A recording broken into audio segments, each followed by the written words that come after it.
Hi guys.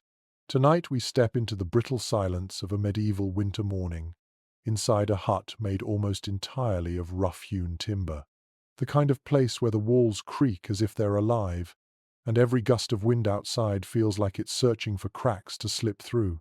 You're lying beneath a thin patchwork blanket, your body pressed close to the warmth of others, and yet you can still see your own breath drifting like smoke in the faint glow of embers.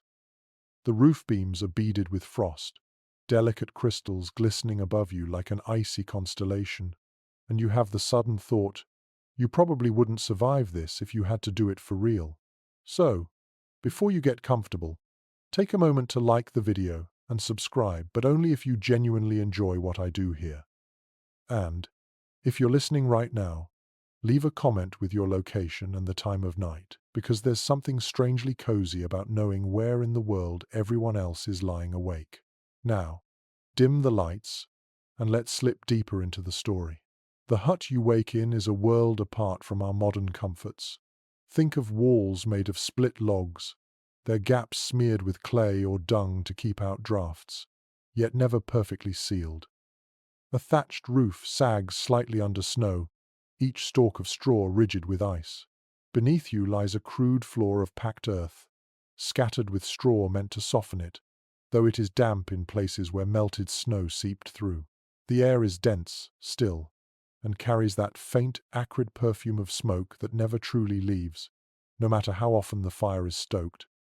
You stir, half buried under the heap of bodies that passed for bedding. A mainstream historical fact is that medieval families often slept all together. Parents, children, even servants, pressed shoulder to shoulder, simply to conserve heat. It wasn't just affection, it was physics. You feel the weight of a younger sibling curled against your legs, the warmth of your mother's back at your side, and above you, the scrape of your father's cough rattling through the rafters. Even so, the night has not been easy. You remember the sharp pang of cold waking you again and again, the way frost crept across your toes despite layers of wool. You're grateful for the blanket, but it's more of a quilt of memories than an effective insulator, scraps of old cloth stitched by careful hands. Heavy but not entirely warm. You tuck it tighter under your chin, chasing whatever warmth is left. There is something uncanny about these mornings, when night hasn't quite gone and day hasn't yet begun. The glow of embers paints the ceiling red in patches, like smudged stains. Outside, a rooster crows into the darkness, far too early, its cry muffled by snow.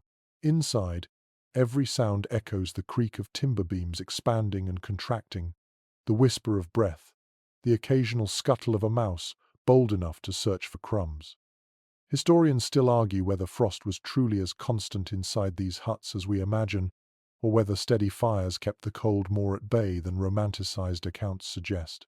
Some scholars claim that surviving embers kept huts tolerably warm, while others believe that waking to see your breath fog the room was an unavoidable truth of winter life.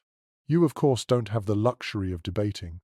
The shiver running through you proves the cold is very real. A quirky tidbit drifts through your thoughts. In some households, people rubbed fat or grease onto their faces before bed, hoping it would act like a primitive moisturizer and guard against the sting of frost. You can almost smell it, mingled with the hay and the earthy scent of animals that sometimes shared your hut. The idea makes you grimace, but then again, anything to keep skin from cracking open in bitter air might have seemed worth the effort. The door, little more than a plank propped into place, rattles under another gust. You think of wolves always somewhere out there, in stories if not just beyond the edge of the clearing. The thought brings a nervous flutter to your stomach. Yet for now, the danger feels far away, muffled by snowdrifts, silenced by the cold. What's closer is the scrape of your father rising, stirring coals with a stick, muttering under his breath as he tries to coax flame from faint glow. A hiss, a spark, the smell of wood smoke beginning to bloom again. Relief spreads through the room, though no one stirs except you.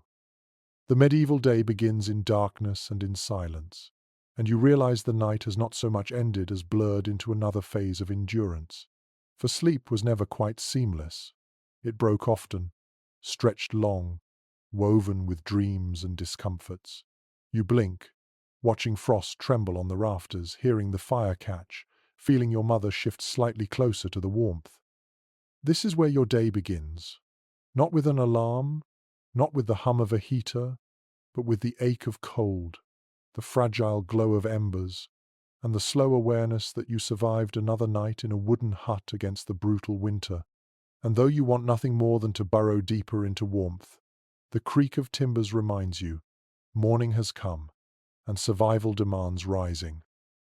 You lie there, reluctant to move, feeling the stiffness in your limbs from the cold. The air in the hut is so sharp that it nips at your nose and cheeks, and when you pull the patchwork cover higher, the warmth is fleeting, like trying to trap smoke in your hands. A low groan comes from the corner of the room where another body shifts on the straw, and the sound reminds you that you are never truly alone in this space. Privacy, in this world, doesn't exist. In fact, the very concept would seem absurd, because survival demands togetherness. Families clustered on straw pallets were not merely a matter of comfort, they were living insulation.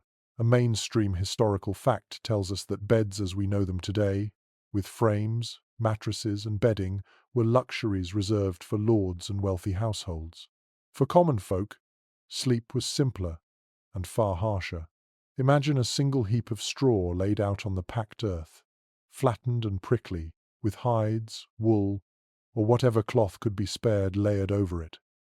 Whole families gathered there, limbs tangling, backs pressed to bellies, faces hidden under the same worn blanket. This closeness wasn't optional. It was the difference between surviving the winter night and shivering to exhaustion. You sense the weight of that closeness now. Your younger brother, small and restless, is wedged at your side. His feet, cold as stones, push against your legs, seeking warmth. Beyond him, your sister curls up tight like a hedgehog, her hair a tangle against your arm. Your mother, at the center, holds the smallest child, a toddler still at the age when sleep comes easily no matter the cold. And on the far edge, your father stretches his long legs, trying to shield everyone from drafts creeping through the gaps in the wall. A quirky tidbit whispers into the scene. Sometimes, straw pallets were not just for humans. In the smallest huts, animals might share the bedding space too, particularly young goats or lambs. Their warmth was precious, and while the smell might not have been pleasant, the comfort of another living body outweighed the inconvenience. It was a rustic form of heating alive, breathing, and loud. You imagine a goat bleating softly in the night, or a hen flapping near your feet, both companions and necessities in this struggle against the cold. Historians still debate whether these communal sleeping arrangements fostered stronger family bonds or if they led to frustrations that quietly simmered through the long winters. Some argue that the intimacy created resilience and a sense of shared hardship, while others suggest that tensions must have run high when everyone, from infants to elders, was pressed together night after night with no escape. You can imagine both being true. The comfort of knowing you were never alone was a balm, yet at times, the press of bodies must have felt suffocating. The sensations of such a night are etched into your body. The itch of straw pricking through thin cloth, the heaviness of a sibling's elbow pressing against your ribs, the musky odor of wool blankets unwashed for months, and above all, the shared rhythm of breath. The hut itself becomes an organism, every person within contributing heat, sound, and scent to its atmosphere. You fall asleep and wake again, not as an individual, but as a small piece of a huddled whole. As dawn pushes faint light through cracks in the wooden slats, the sight is almost comical. Limbs sprawled across each other, mouths agape, hair stuck in wild tufts, children drooling onto sleeves, parents muttering half-dream words. The hut is less a bedroom and more a communal nest, improvised but necessary. You shift slightly, brushing straw aside, and realize how much of medieval life revolved around these simple accommodations. The floor beneath the pallet is uneven, packed earth that grows damp when snow melts near the door. To combat the damp, families sometimes added layers of reeds or dry leaves beneath the straw. Yet no matter how carefully arranged, by the end of winter the bed was flattened, filthy, and swarming with tiny intruders. Lice, fleas, and mites were a constant presence, and many households accepted them as inevitable companions. You scratch at your neck, half in memory and half in irritation, because you know that rest was never free of such interruptions. Still, the warmth of human company outweighs the discomfort. Imagine trying to sleep alone in that hut, the cold pressing down, the silence oppressive, the fear of wolves or spirits heightened. With your family, each breath reassures you that life continues, that you are part of something resilient. It is a lesson in survival that modern sleepers, tucked away in private rooms, may find difficult to grasp. Closeness was not an inconvenience, it was the lifeline. A curious comparison arises when you think about noble households. While peasants shared a single pallet, wealthier families often had large wooden beds with heavy curtains. These curtains were not mere decoration. They served as insulation, trapping body heat inside a small cocoon. Yet, in a way, your straw pallet achieves a similar effect through numbers. What lords accomplished with fabric, peasants accomplished with flesh and breath. There is also the element of safety. Lying together means no one is left vulnerable at the edge of the hut. If a draught seeps in, if a noise outside jolts you awake, if a child cries, the family responds together. You're never truly defenseless when you are part of the heap. And though your body aches from the lack of space, you know deep down that you would not trade it for solitude. Even dreams seem shared in this environment. One sibling mutters in sleep, another kicks at imaginary threats, and you half dream of the same wolves or raiders, as if fears seep into the entire cluster of sleepers. Perhaps this is why folklore and superstition flourished, because collective experience blurred the lines between reality and dream. Your father stirs again, rising to feed the fire. His movement rouses the others, and slowly the nest of bodies begins to untangle. Children rub their eyes, mothers hush babies, and the hut fills with the low murmur of voices. Morning is never quiet, because survival demands activity. Already, the straw pallet seems less like a bed and more like a reminder. It is time to rise, to fetch wood, to face another day. You roll over, reluctant to leave the warmth of the group. The cold outside that blanket is so immediate, so biting that you hesitate. Yet the rhythm of life allows no delay. You smile faintly, knowing that tonight and tomorrow, and through many nights still to come, you will return to this same place, this same cluster of bodies, this same fragile warmth in the heart of winter's brutality. You stretch your legs beneath the covers, trying to rub warmth back into your toes. Even with bodies huddled together on straw, the cold lingers like a guest that refuses to leave. The blanket slips from your shoulders, and you hastily pull it back up, feeling the coarse patches scrape across your skin. In this dim firelight, you notice something you never pay attention to in summer: the layers of clothing you wear even in sleep. A mainstream historical fact is that medieval people rarely undressed for bed the way modern sleepers do. Night clothes, as we understand them, were not common outside of wealthier households.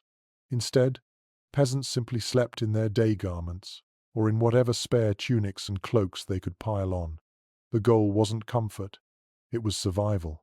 You glance down at yourself now, bundled in a rough wool tunic, a faded linen shift underneath, and a patched cloak thrown across your shoulders. Your legs are wrapped in thick hose, the wool itchy but blessedly warm, and at your feet a pair of cloth wrappings serve as makeshift socks. The sensation is familiar: the constant itch of wool, the heaviness of damp fabric, the way layers twist uncomfortably during the night. And yet, without them, the cold would have gnawed at your skin more fiercely. You remember your mother's words, muttered each evening as she urged you to add another layer: better the itch than the chill. A quirky tidbit emerges from memory. Some peasants stuffed straw or scraps of fabric into their clothes as extra insulation. Imagine tucking handfuls of dry grass into the gaps of your tunic, turning your own body into a scarecrow of sorts, but one shielded against the night air. In desperate winters, Even that seemed like a clever trick, and you can almost hear the rustle of straw with every movement. Historians still argue whether this practice of layering was universal, or if it was more common in northern regions where winters were harsher. Some accounts suggest southern peasants, in milder climates, may have shed layers for comfort. Others insist that across Europe, the fear of cold outweighed any desire for lightness in sleep. You suspect the truth, as always, lies somewhere in between, habits shaped by geography, by poverty, by necessity. You look around your family now, noting how each person is wrapped in their own peculiar fashion. Your father wears the same cloak he uses for work in the fields, its hem frayed, its wool stiff with use. Your mother has layered 2 linen shifts beneath a heavy overdress, and she pulls a faded scarf over her hair, the ends tucked under her chin to keep her face warm. Your sister clutches a fur so tattered it barely counts as fur anymore, yet it shields her hands as she tucks them close to her chest. The smell of these garments is hard to ignore, a mix of smoke, sweat, and damp wool. Washing clothes in winter is rare, water is frozen, streams are dangerous, and drying fabric in the cold is nearly impossible. Instead, the garments carry the memory of every day's labor, every hearth fire, every night's sleep. They are less clothing and more companions in survival, worn thin but stubbornly protective. You shift on the straw, adjusting your cloak around your shoulders, and think of those rare luxuries you've heard of. Lords in their castles with fur-lined robes, merchants with feather-stuffed mattresses and linen nightshirts. Such stories feel more like legends than reality. For you, sleep is always wrapped in the scratch of wool, the weight of patched cloth, the shared warmth of garments passed down from elder to child. And yet, there is something comforting in the ritual of dressing for bed. Each evening, as the fire dies low, your family prepares for sleep not by shedding clothes, but by adding them. Scarves wound tighter, cloaks pulled closer, woolen caps tugged over ears. The act itself becomes a signal. The world is cold, but together, wrapped and layered, you will endure. The air in the hut prickles against your skin as your father opens the door for a moment to check the snow. A blast of icy wind sweeps through, and you shiver violently, pulling the blanket tighter around you. The importance of those layers is undeniable. Without them, that one gust could pierce straight through your body. With them, you are shielded, however imperfectly, from the teeth of winter. There is also a certain dignity in these garments. They carry the marks of your family's resourcefulness, the patch your mother sewed last spring, the wool dyed with onion skins to give it faint color, the linen woven by your grandmother's hands decades ago. To sleep in these clothes is to wrap yourself not only in warmth but in memory. Each stitch is a story, each patch a reminder that your family has faced many winters before. Still, discomfort is unavoidable. You turn, restless, the fabric bunching beneath you, the itch of wool relentless. You scratch at your arm, then sigh, trying to find stillness again. Perhaps this is why medieval people were so accustomed to segmented sleep-waking once in the middle of the night, tossing and turning, then drifting back under again. The body, restless under layers of cloth, demanded small breaks before surrendering again to slumber. A faint murmur drifts through the hut as your sister complains about the itch of her blanket. Your mother hushes her, reminding her softly that warmth matters more than comfort. And you think, with a wry smile, that medieval parenting was often a negotiation between endurance and complaint. You close your eyes again, adjusting the cloak around your neck, and let yourself drift. The cold is still there, but dulled by the embrace of fabric and family. Your body, wrapped and weighted, finally begins to relax. And though your dreams will likely be filled with frost and discomfort, there is also a strange reassurance in knowing that, even in such hardship, you are clothed, shielded, and bound to others in the fight against the brutal winter. The night stretches on, and with it, the sound of fabric rustling, the faint itch of wool, the steady warmth of layered bodies all struggling together against the relentless cold.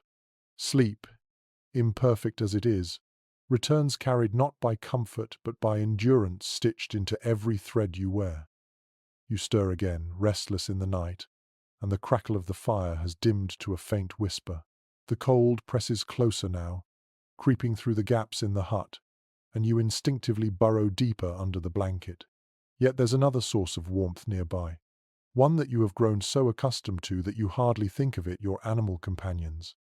A mainstream historical fact is that in many medieval households, animals were not kept in separate barns or sheds, but often shared the same living space as the family.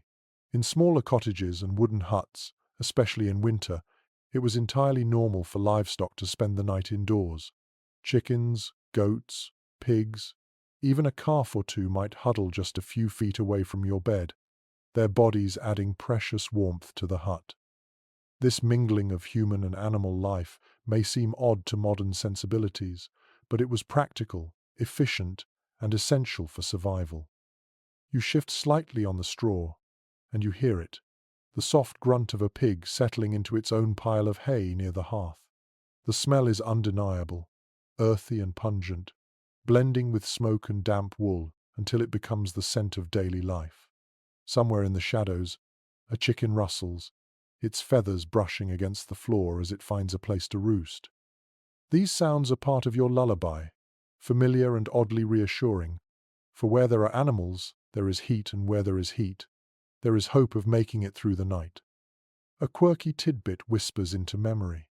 There were stories told of children who grew so fond of their animal bedfellows that they preferred the pig's warmth to that of their own siblings. A pig, after all, radiates heat like a living stove, its plump body creating a comfort that no woolen cloak could rival. You imagine the joy of resting your frozen feet against its side, the relief flooding through your body as the chill ebbs away. Historians still argue whether this practice was widespread across all regions, or if it was more characteristic of Northern Europe where winters were brutal. Some scholars suggest that in wealthier parts of the continent, animals were kept separate to avoid disease and filth, while in poorer or rural communities, necessity overruled hygiene. Whatever the truth, the mingling of species under one roof left its mark on daily rhythms, shaping not only how people slept, but how they experienced life itself. You glance across the dim hut now. Your father snores softly, his body turned toward the hearth where the pig grunts. Your sister stirs, murmuring in her sleep, her small hand reaching out until it brushes the fur of a goat tethered nearby. The animal shifts but does not protest. It, too, is grateful for the shared warmth. Your mother's breathing is steady, rhythmic, her arm cradling the youngest child close against her chest. Around you, the hut feels less like a simple structure of wood and clay, and more like a crowded ark of survival, human and animal alike, united against the storm. The air is heavy with their mingled breath. It steams in the glow of the embers, rising in little clouds that curl upward to the rafters. Each sound adds to the nocturnal chorus, the steady thrum of snoring, the occasional bleat, the scratch of claws as a chicken shifts. It is not a quiet night, but there is safety in this symphony, a reminder that life endures even when frost claws at the door. There is another advantage to animals inside: protection. Pigs grunt at strange noises. Dogs bark if something lurks outside. Geese hiss at shadows. In the silence of medieval nights, these living alarms were as vital as warmth. You can almost imagine a wolf prowling near the edge of the village, deterred not by walls but by the racket of beasts within. In this way, your family shares not only warmth but watchfulness, every creature a sentinel in its own fashion. You stretch your legs again, your foot brushing against the straw where the goat lies.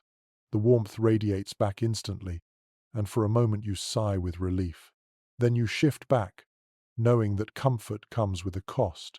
The smells that cling to your clothes, the fleas that find their way from animal hides into human bedding, the uneasy knowledge that your sleep is shared with more than just family. Yet in the hierarchy of medieval worries, warmth outranks odor, and so you accept it. Think of how this arrangement must have shaped childhood memories. A medieval child's lullabies would have included not only their mother's voice, but also the grunt of a pig, the bleat of a goat, the rustle of hens. Their dreams carried the sounds and scents of a barn, because in truth, their bedroom was part barn. And when they grew older, they would laugh at the memory, perhaps, or tell stories of winters where a cow's side was their best heater. In this dim hut, you close your eyes again, drifting with the sounds. The warmth of family, the warmth of animals, it all blends together until it is impossible to separate one from the other. The hut may be fragile, its walls thin, its roof leaking frost, but inside, it pulses with life. You breathe it in, smoke and straw and fur, and though your body aches, your heart feels steadier.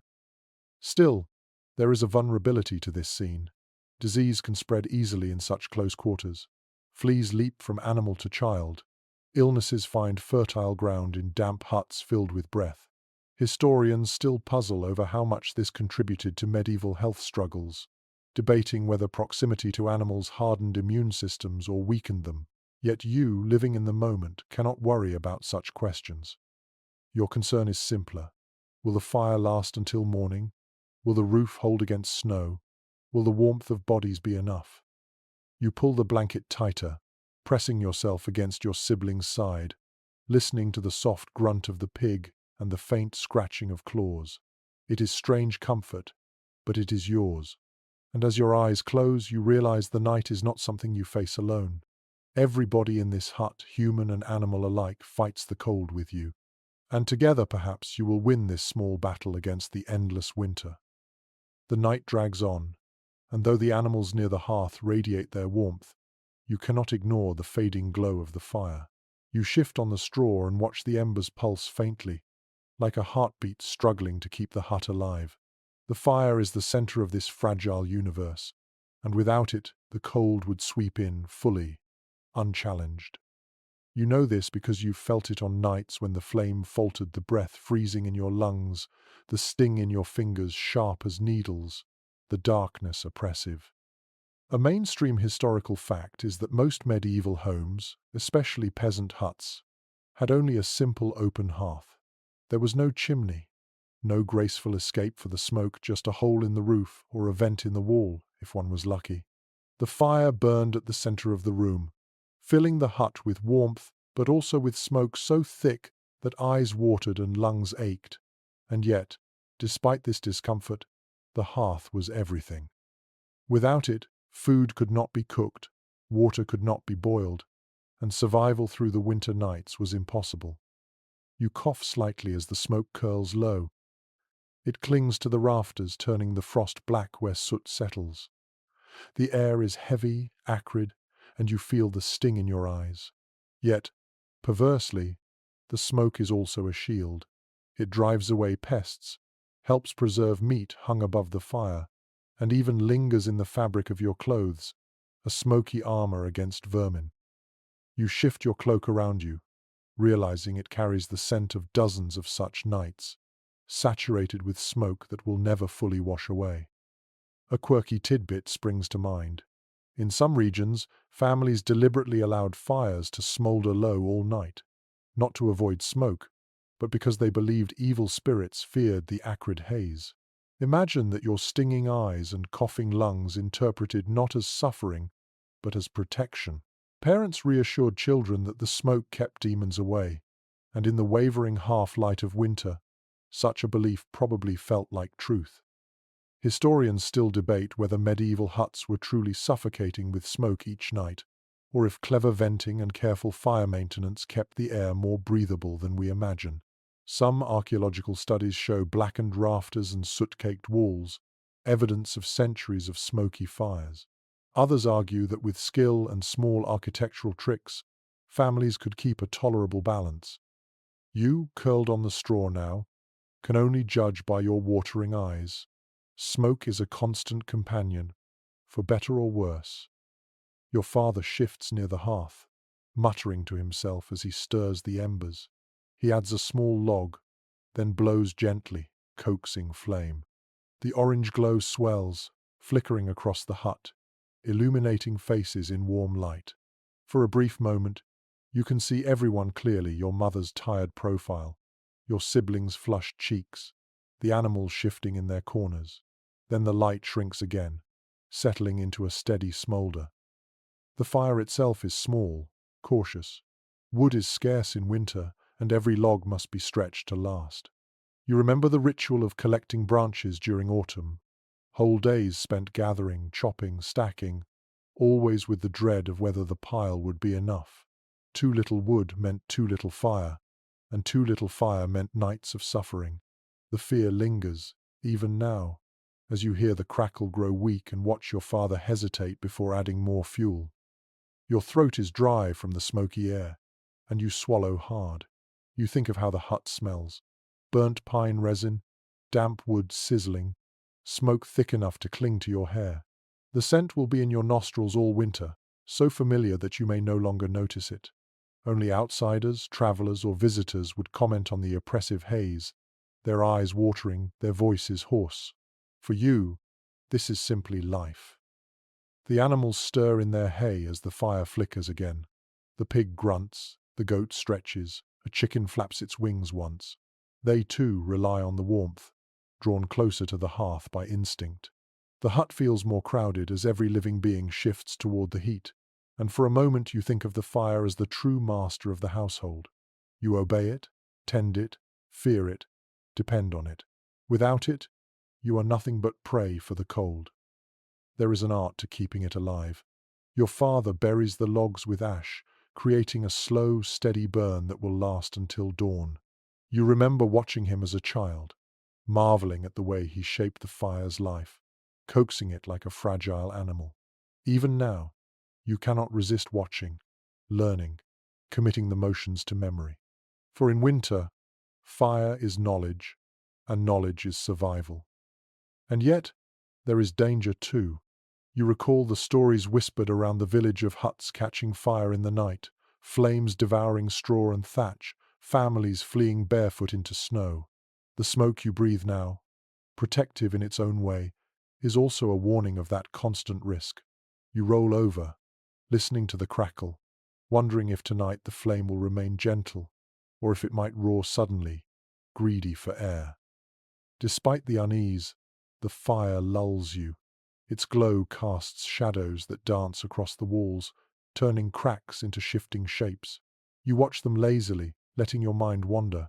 Some shapes look like animals, others like twisted figures, and in your half-dreaming state, they become companions, flickering in and out of vision. Your breathing slows, your body finally relaxing under the blanket. The smoke still burns your throat, but the warmth is worth it. You think of how each ember is a tiny miracle, carrying forward the promise of another dawn. You wonder if tomorrow will bring more wood, more food, more strength, or if it will simply be another day of endurance. But for now, as your eyes close again, the fire holds. The hut is alive, and in its smoky embrace, you drift once more into uneasy but necessary sleep. The hut is heavy with smells, smoke, damp wood, and something earthier that clings to the straw beneath you. As you stir, your nose wrinkles, not out of surprise but familiarity. This is the perfume of survival, and though it would horrify a visitor from a distant century, you know no other. One well-established detail from medieval households is that the mingled odors of daily life were unavoidable. The floor was not polished timber, but packed dirt, sometimes smeared with animal dung and clay to harden it. Over time, moisture crept in, hay rotted, and the air grew rich with a cocktail of scents: wet wool, burning peat, sweat, and the acrid tang of smoke. Even so, this was the norm. To step outside the hut into crisp snow might have felt cleaner, but the chill was unforgiving.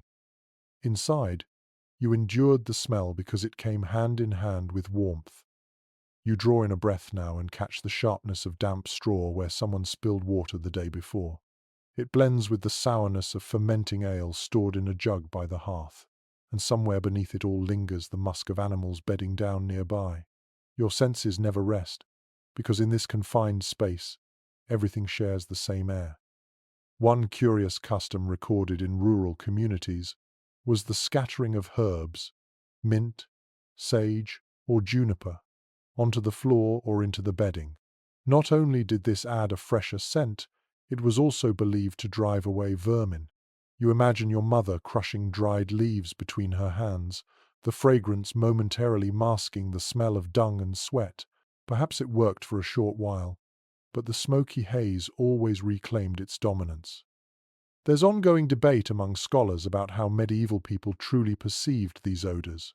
Were they dulled to them, their senses hardened by routine, or did they long, quietly, for relief, dreaming of the rare, clean scent of linen washed in icy rivers? Modern noses recoil at descriptions of reek and rot, but perhaps in their time, such smells were simply invisible, part of the backdrop of existence. The walls of the hut themselves added their own contribution to the aroma. Built of logs sealed with clay and dung, they released a musty tang whenever dampness seeped in. Touching the wall with your palm left an earthy residue. In summer, the smell was sharper, almost grassy. In winter, it thickened, heavy with trapped moisture and smoke. Your body adjusts, though. You notice that after a few moments, you no longer register the strength of the odors until a new one is added. A waft of charred wood from the hearth, a sudden whiff of goat, or the sharp tang of someone's unwashed feet. Each arrival makes the air shift again, layering scent upon scent until the hut becomes a tapestry of survival. You smile faintly, recalling how children sometimes played games guessing the source of smells. A sibling might wrinkle their nose and accuse another of bringing the pig stench into the bedding. Another would counter with laughter, pointing at the boots drying by the door. Humor softened the burden, even when the truth was undeniable. Everything smelled because everything was alive, enclosed, and enduring together. From outside, the wind whistles, cold and clean. You imagine the contrast of stepping into it, your lungs filling with air so sharp it stings, only to retreat moments later, desperate for the warmth of the hut. The odor within, however heavy, suddenly feels preferable when weighed against frostbite. You realize that survival reshapes values. A smoky, pungent hut means life. Fresh air, if it kills you, is no luxury. The sensory overload influences your dreams too. When you drift into slumber, scents bleed into visions. Smoke becomes shadowy figures. The sourness of ale morphs into strange feasts. The musk of animals into phantom herds running across snowy fields. Medieval dreams were never silent or scentless, they were crowded, just as their waking hours were. Experts haven't reached consensus on whether these odors contributed to the spread of disease. Some medical historians argue that poor air quality weakened lungs, feeding illnesses like consumption. Others insist the smoke, despite discomfort, may have sterilized the air, reducing infection risks. Whatever the truth, you know what you feel. Your eyes sting, your throat rasps, but without this smoky haze you would be far colder, far hungrier, and far less alive. You curl deeper into the blanket now, closing your eyes against the sting of ash. Your skin prickles from the damp straw, your nose twitches at the musk of animals, but there is comfort hidden in it all. These scents are the rhythm of your life, binding you to the hut, to your family, to the animals sharing the air. And though modern noses might call it unbearable, to you, it is the smell of home. The embers glow faintly, and the shadows dance once more across smoke-stained rafters. You let the heaviness of the hut's atmosphere settle over you like another blanket. It is imperfect, pungent, and suffocating at times, but it is yours. With it comes the promise that another dawn will arrive, and with dawn, the fragile continuation of life in this wooden shell. The glow of the fire dips low again, but this time your father does not feed it. Instead, he kneels carefully, scooping ash with practiced hands, burying the coals beneath a grey blanket of dust. You watch drowsily, wondering why he hides the very thing that keeps you alive. Yet you've seen this ritual countless times, and you know its purpose: to preserve fire until morning without wasting precious wood. Records from the period Make clear that banking embers was a nightly ritual in countless medieval households. Without matches or easy fire-making tools, letting flames die entirely meant hours of labor to rekindle them. Flint and steel could spark, yes, but coaxing a flame from dry tinder in damp winter air was a frustrating gamble. So families tended their embers like fragile treasures, tucking them into ash where they could smolder safely until dawn. You remember how, as a child, you were mesmerized by the glowing coals. They looked alive, breathing slowly, pulsing red beneath their blanket of ash. Your father would hush you when you tried to poke at them, warning that too much air would kill the glow. Even now, you resist the temptation to stir them yourself. The embers are patient but fragile, and careless fingers can end a family's warmth in seconds. One curious custom sometimes mentioned in village lore was the belief that if embers died during the night, it was a sign of bad luck for the household. Some families even whispered small charms over the hearth, half prayer and half habit, to ensure the glow lasted until sunrise. You can imagine your grandmother muttering her words in the dark, pressing a cross of ash onto the hearthstone before covering the fire. Whether or not the charm worked, the act itself gave reassurance. Academic circles remain divided on exactly how effective this method was. Some argue that smothering embers under ash produced carbon monoxide and made huts dangerously smoky, while others believe the technique was surprisingly safe when done with care. Archaeological finds of hearths layered in ash suggest the practice was widespread, so perhaps the truth lies in the balance. Too much ash suffocated the flame, too little allowed it to flare. The skill was in judgment, honed by long winters and endless nights of practice. You picture the embers now, faint and hidden, yet still breathing. The hut darkens without the flame, leaving only soft orange glimmers seeping through the ash. It feels as though the heart of the house has been tucked to bed, just as the family has. Around you bodies settle again, sighing into slumber. The pig grunts once and curls deeper into straw. The goat exhales. Your sister murmurs in her sleep.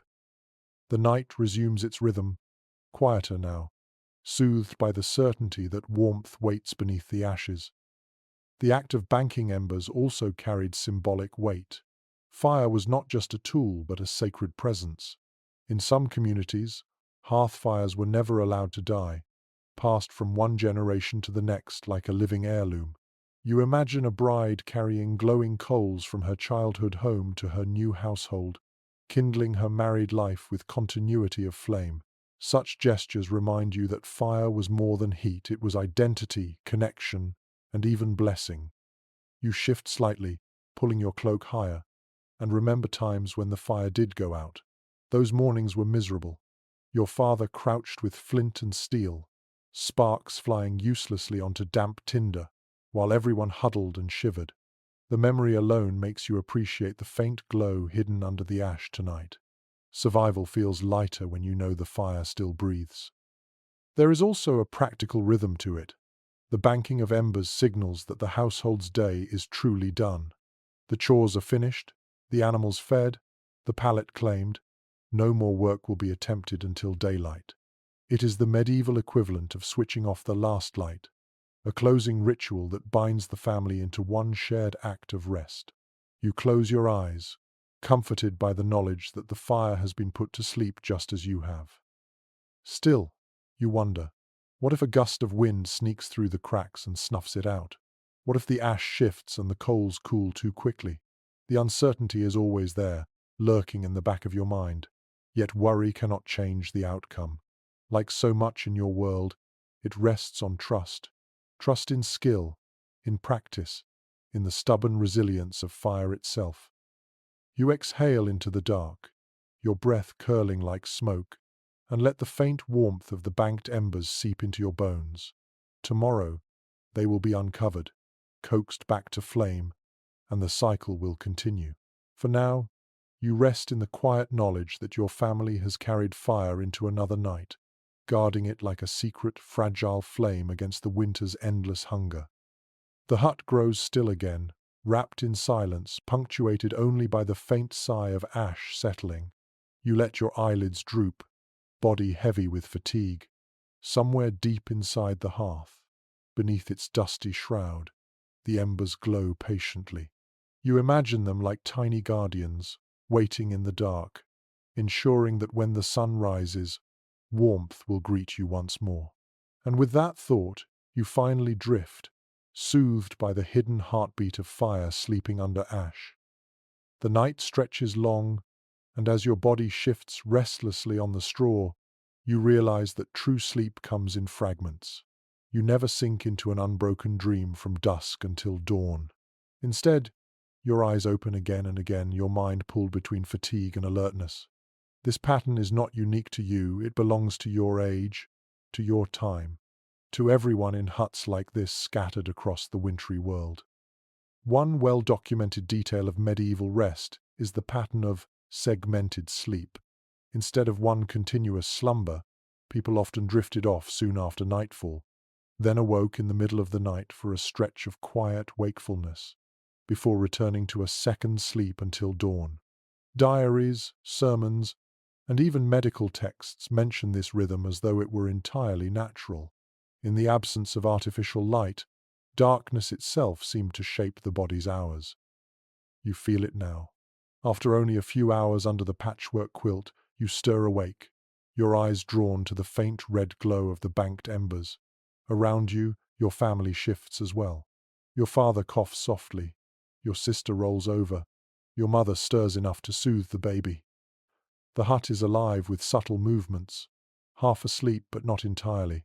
No one speaks loudly, voices stay hushed, as though words themselves might break the fragile thread of warmth binding everyone together. You sit up slightly, rubbing your eyes, listening.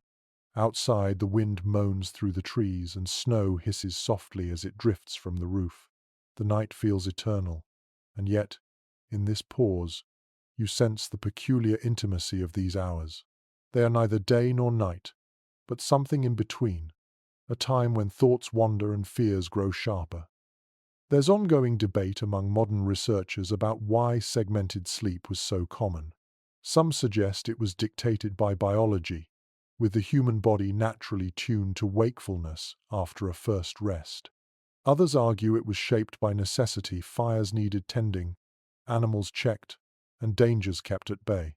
Whatever the cause, this rhythm gave nights a strange duality, half dreams, half waking, both shaping life in the hut. You remember your father telling you stories during these hours, not long tales meant for the whole family, but whispered fragments, passed from parent to child in the dark. Legends of saints who braved icy mountains, of villagers who outsmarted wolves, of spirits who prowled on snowbound nights. The stories weren't just entertainment, they soothed your restless mind, turned fear into something manageable, even if only for a while. Sometimes these midnight hours were practical. Your mother might rise quietly to mend a torn hem by the glow of embers, her fingers quick and skilled.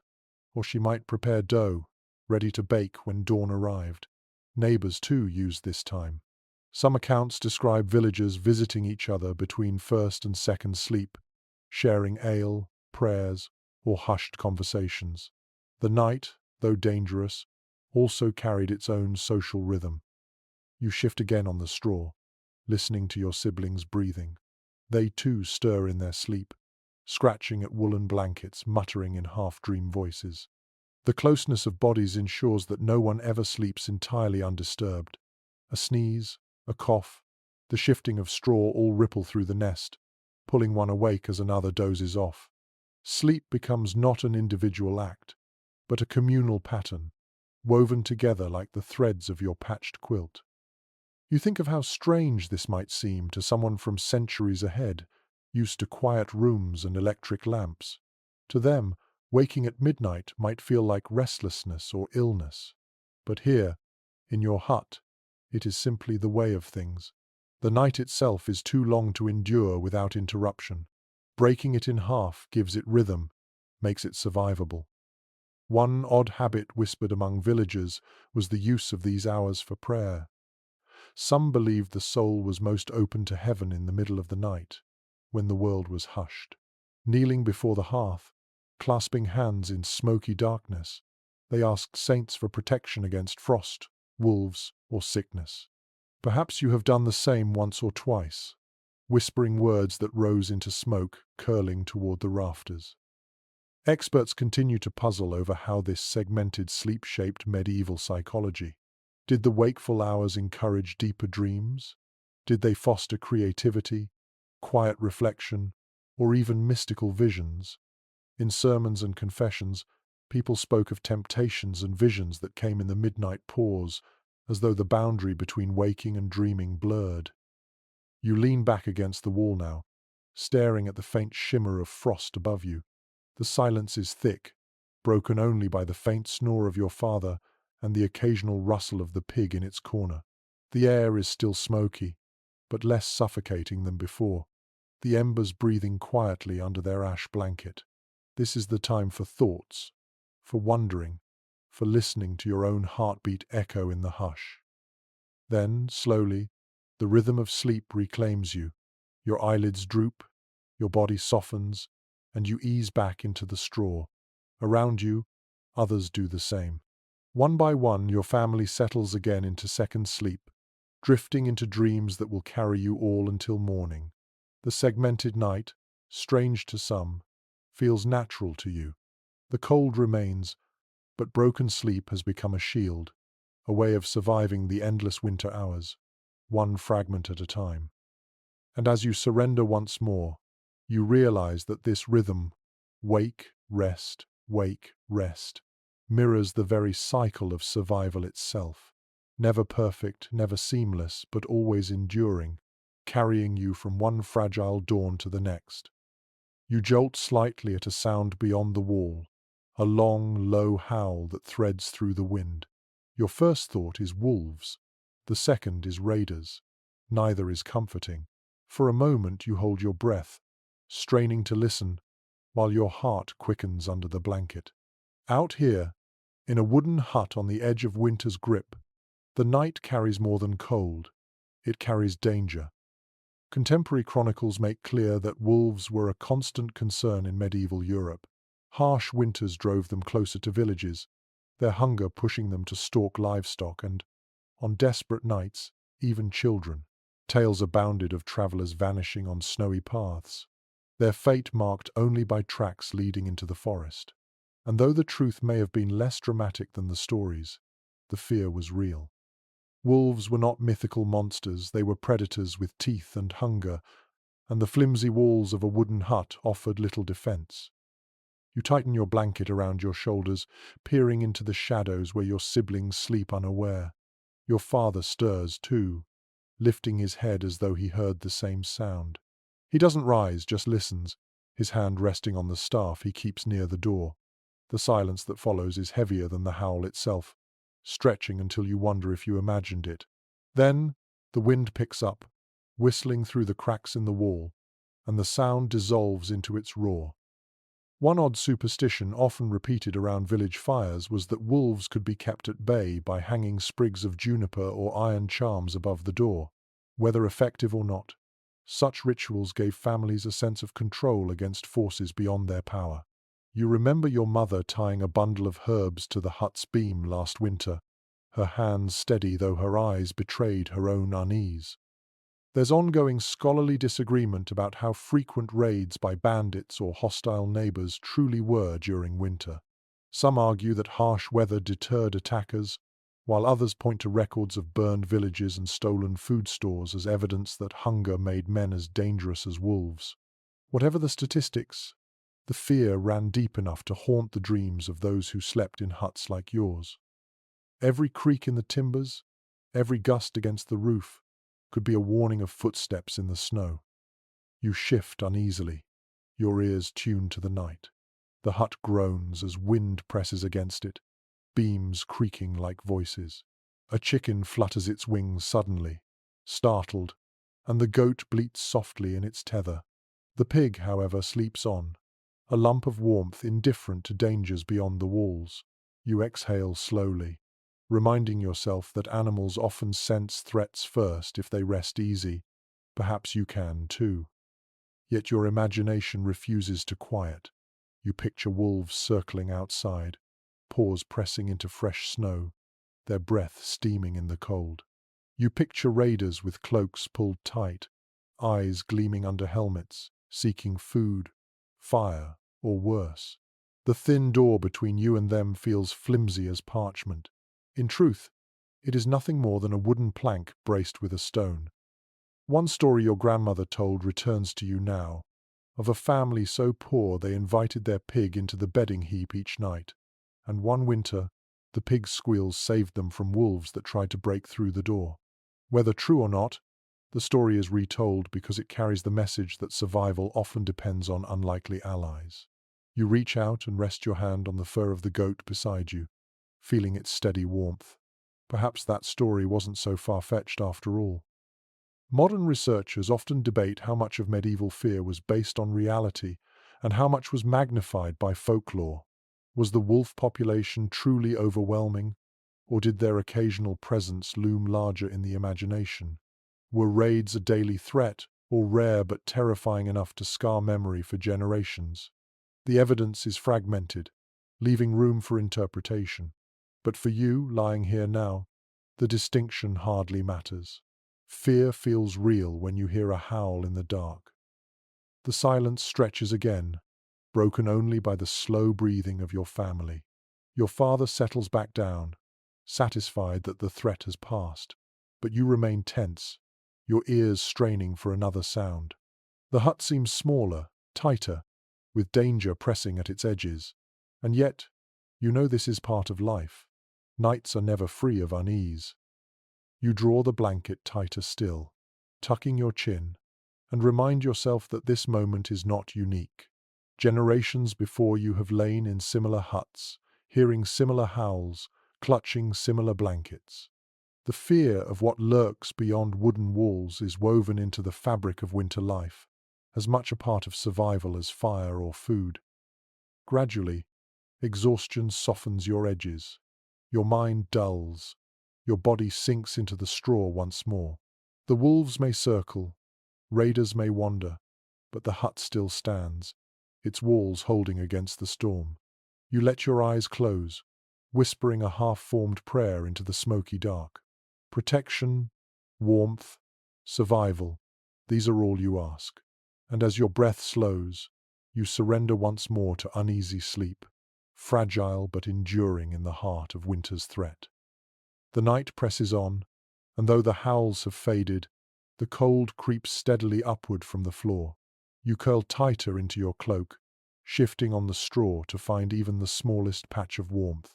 The ground itself feels alive with chill, as though the earth beneath the hut is exhaling frost into your bones. Without protection, no one could rest here long. Contemporary accounts confirm that medieval sleepers rarely lay directly on the earthen floor. Instead, they layered straw, hay, reeds, or rushes to create a barrier between their bodies and the icy ground. This was the peasant's mattress, humble, scratchy, and temporary, but essential. Even the thinnest layer of plant matter made the difference between tolerable cold and bone-deep agony. You shift again and feel the uneven surface beneath you. Straw pricks your skin where the blanket has slipped aside, its texture rough but familiar. Some stalks have flattened under weeks of use, leaving little insulation. Others still hold pockets of air, keeping you slightly lifted above the damp earth. It isn't comfortable, not like the featherbeds lords boasted of, but it is enough to survive. One odd practice villagers sometimes followed was mixing animal hides into the bedding. Freshly cleaned sheepskins or deerskins, laid fur side up, gave warmth that straw alone couldn't provide. You remember the nights when your father returned from the hunt with a hide still smelling of the forest stretched out beneath your family. The fur tickled your legs, but it trapped heat, and everyone crowded closer to it. A single skin felt like a treasure in midwinter. Experts haven't reached a consensus on how frequently bedding was changed or replaced. Some argue that straw pallets were renewed every few weeks, while others suggest families stretched them through an entire season. no matter how filthy. Archaeological remains of rushes pressed deep into house floors suggest both possibilities, depending on wealth and diligence. In truth, you know that once the snow falls and fields lie buried, gathering fresh straw is no easy task. Families endure the stench and the itch until spring. You scratch at your arm, half in dream, half in irritation. Fleas live in the straw, biting at exposed skin. They are part of the night, like smoke or hunger. Your sister stirs beside you, slapping at her leg before rolling over with a groan. You wonder how anyone ever sleeps fully under such constant discomfort, but then again, what choice do you have? Fatigue is stronger than irritation, and exhaustion always wins. The smell of the bedding is heavy too. Straw absorbs everything. Sweat, spilled ale, spilled milk, the musk of animals. Over weeks, the odor becomes dense, mingling with smoke and damp wood until it seems to cling to your very skin. And yet, you can't imagine sleep without it.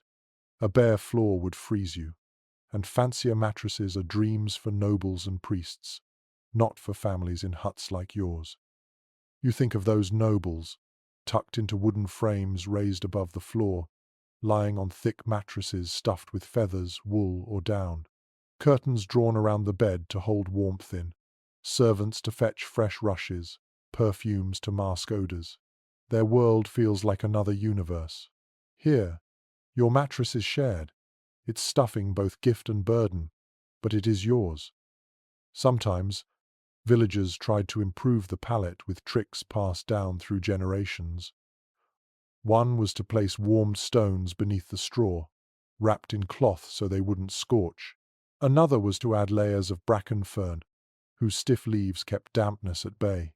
These little innovations gave brief relief, though they were never perfect.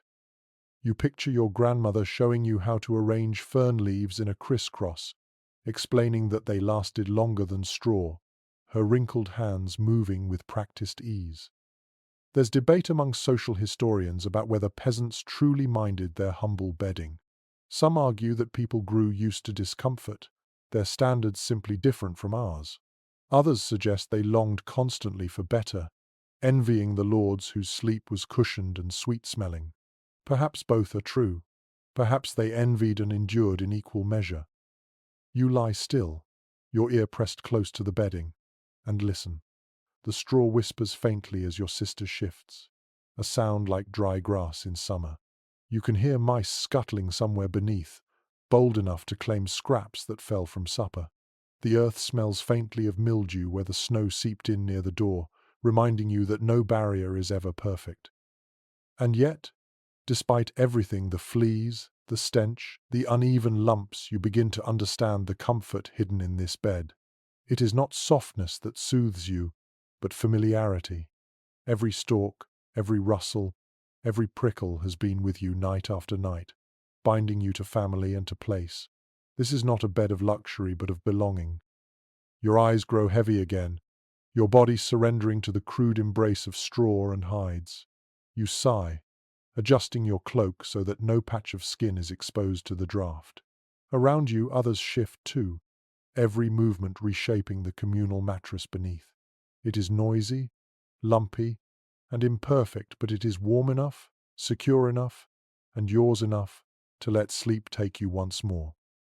And so, in the wooden hut, on straw layered thin against frozen ground, you close your eyes, carried into dreams, not by comfort, but by endurance, by necessity, and by the shared warmth of survival. The hut hums with noises that never stop. You lie awake for a moment, not because of the cold this time, but because your ears have caught the layered chorus of night. It is never truly silent here. The sounds shift and overlap, weaving themselves into the fragile fabric of sleep. Some soothe you, others unsettle you, but all remind you that the hut is alive. Written descriptions from the period emphasize how constant sound was in medieval homes.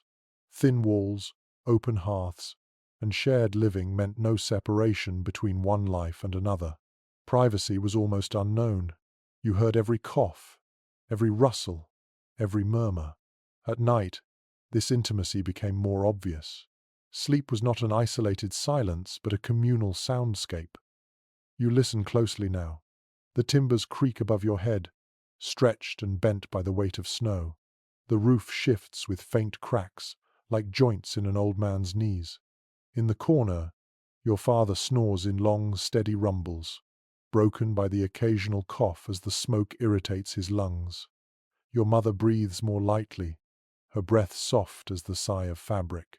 Beside you, your sister mutters in her sleep, words half-formed and unintelligible. One detail preserved in travelers' diaries is how striking the nighttime chorus was when they visited peasant homes. Outsiders, unused to the crowded arrangements, wrote of restless bodies, shared snores, whispered dreams, and the constant scuttle of vermin. For you, born into it, the sound is no more unusual than wind in the trees. You know each noise by heart, can even identify which sibling kicks in their sleep and which breathes like a bellows. A curious habit sometimes mentioned in village lore was the belief that a noisy sleeper was safer than a silent one. If someone's breathing grew too quiet, family members would nudge them awake, fearing the silence meant death had crept into the hut. You remember your mother bending over your brother one night, shaking him gently until he groaned in irritation, only then relaxing with relief at the sound. Experts continue to debate whether medieval people slept more lightly because of these constant interruptions, or whether their bodies simply adapted to rest in shorter, shallower cycles. Some argue that chronic fatigue was common, explaining why peasants often napped during daylight hours. Others believe the body adjusted, learning to rest even amid snores, coughs, and creaking walls. The truth may lie somewhere between, never fully rested, yet resilient enough to endure. The sounds outside the hut join the chorus inside. Wind wails through the gaps, sometimes sounding eerily like voices. Snow slides off the thatch with muffled thumps. In the distance, a dog barks someone else in the village keeping watch, or perhaps answering a howl deeper in the woods. These noises seep into your half-dreams, turning them into strange stories. In one moment you dream of storms and collapsing beams, in another of wolves scratching at the door. Yet not all sounds are fearful. Some are oddly comforting. The crackle of a log as it flares in the embers reassures you that warmth still breathes in the hearth.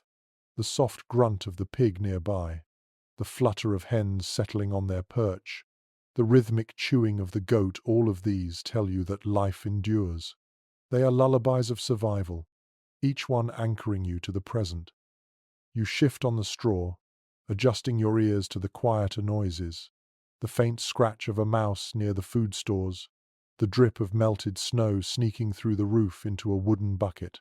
These are reminders of the hut's fragility. It is not a fortress, not a palace, just a temporary shelter patched together with whatever materials could be found. Its voice is full of leaks and scratches and creaks, and yet, to you, it is home. Sometimes, the night brings unexpected music. You remember evenings when your mother hummed to soothe the children, her low voice blending with the hiss of wind, or when your father, restless in segmented sleep, whispered prayers to saints, the words muffled but steady. Even now, if you strain, you can hear your sister singing softly in her dream, a half-remembered lullaby. These fragile threads of melody float in the smoky air, offering small comfort against the cold. Some scholars argue that this constant soundscape shaped medieval memory and imagination. Without silence, dreams and waking life blurred, influenced by every creak and cough.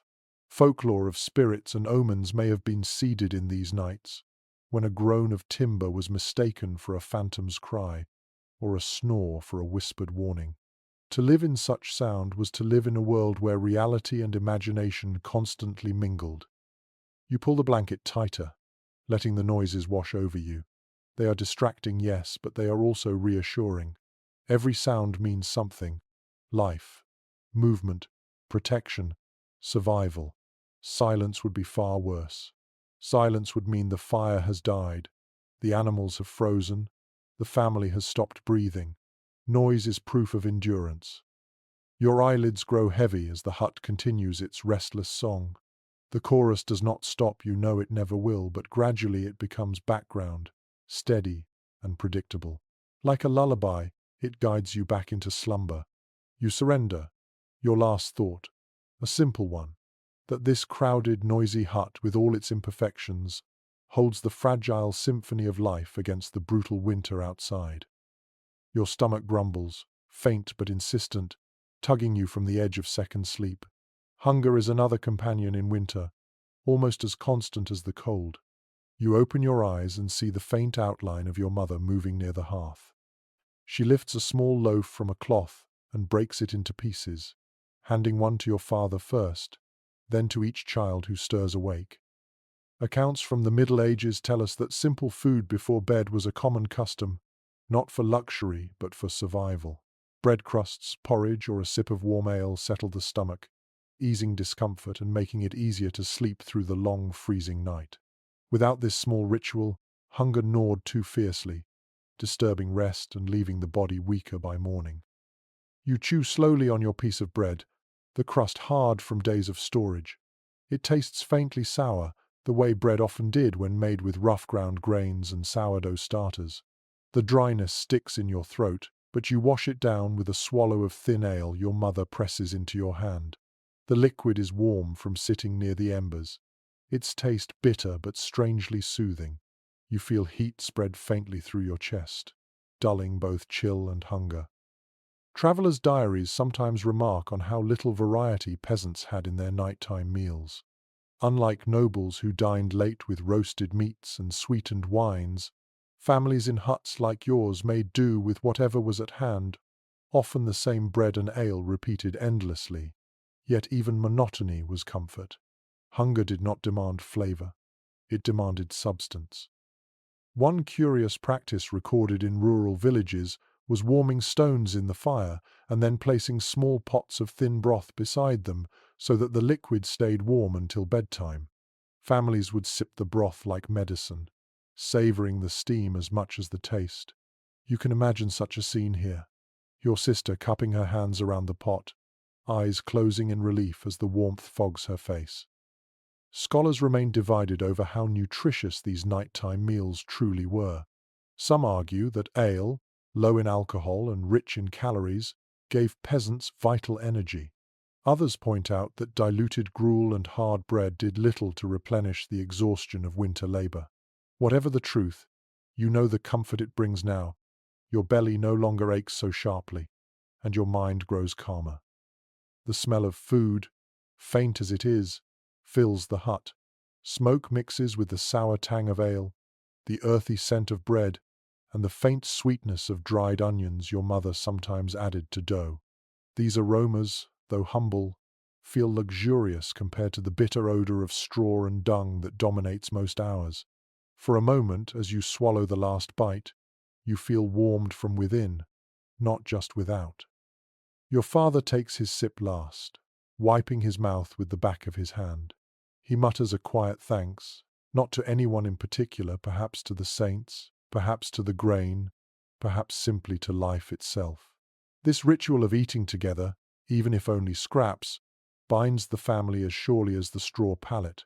It is a reminder that though resources are meager, they are shared.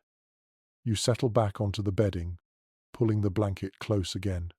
Your stomach feels steadier, your head light with the warmth of ale. Hunger is not gone.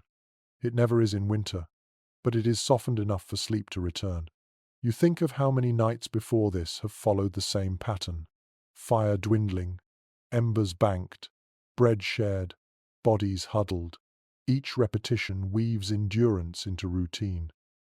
Oddly, dreams come easier on a full stomach. You recall once dreaming of a feast, tables piled with roasted meats, sweet cakes dripping with honey, pitchers of wine. You woke with your mouth watering and your belly aching worse than ever. Tonight, you hope for gentler dreams. Fields of grain in summer, the smell of baking bread carried on warm breezes. Perhaps the mind, like the body, clings to nourishment in whatever form it can find. Experts studying medieval diets often highlight how winter forced people into scarcity. Fresh vegetables were gone, meat was rare unless salted or smoked, and dairy was limited when animals produced less in the cold. Nighttime meals, therefore, were not feasts but rationed scraps. Yet even scraps served a deeper purpose. They were psychological comfort, proof that the family would not face the night entirely empty. You licked the last crumbs from your fingers, tasting the sourness of the bread one more time. Your sister burrows against your side, sighing in relief after her share. The pig grunts in the corner, perhaps jealous of the food, perhaps only dreaming. The hut settles again, the sounds softening, the warmth of the hearth mingling with the warmth of full bellies. As you drift, you realize that food at night is more than sustenance. It is ritual, reassurance, and memory. It anchors the body to the present, and the soul to hope that tomorrow there will still be bread, still be ale, still be enough to share. And with that thought, you close your eyes, your hunger dulled, your mind eased, and your body finally willing to surrender once again to the embrace of winter sleep. The bread has eased your stomach, and the ale has warmed your chest, but the night remains long, and your thoughts drift toward forces less visible than wolves or hunger. In the flickering darkness, whispers stir of spirits and demons that lurk in the cold. You shiver, not only from the draught that slips through the cracks in the wall, but from the stories you've heard since childhood, tales that make winter nights more haunting than any predator could. Medieval writings reveal that people filled the gaps in their knowledge with superstition, especially when it came to explaining the dangers of winter.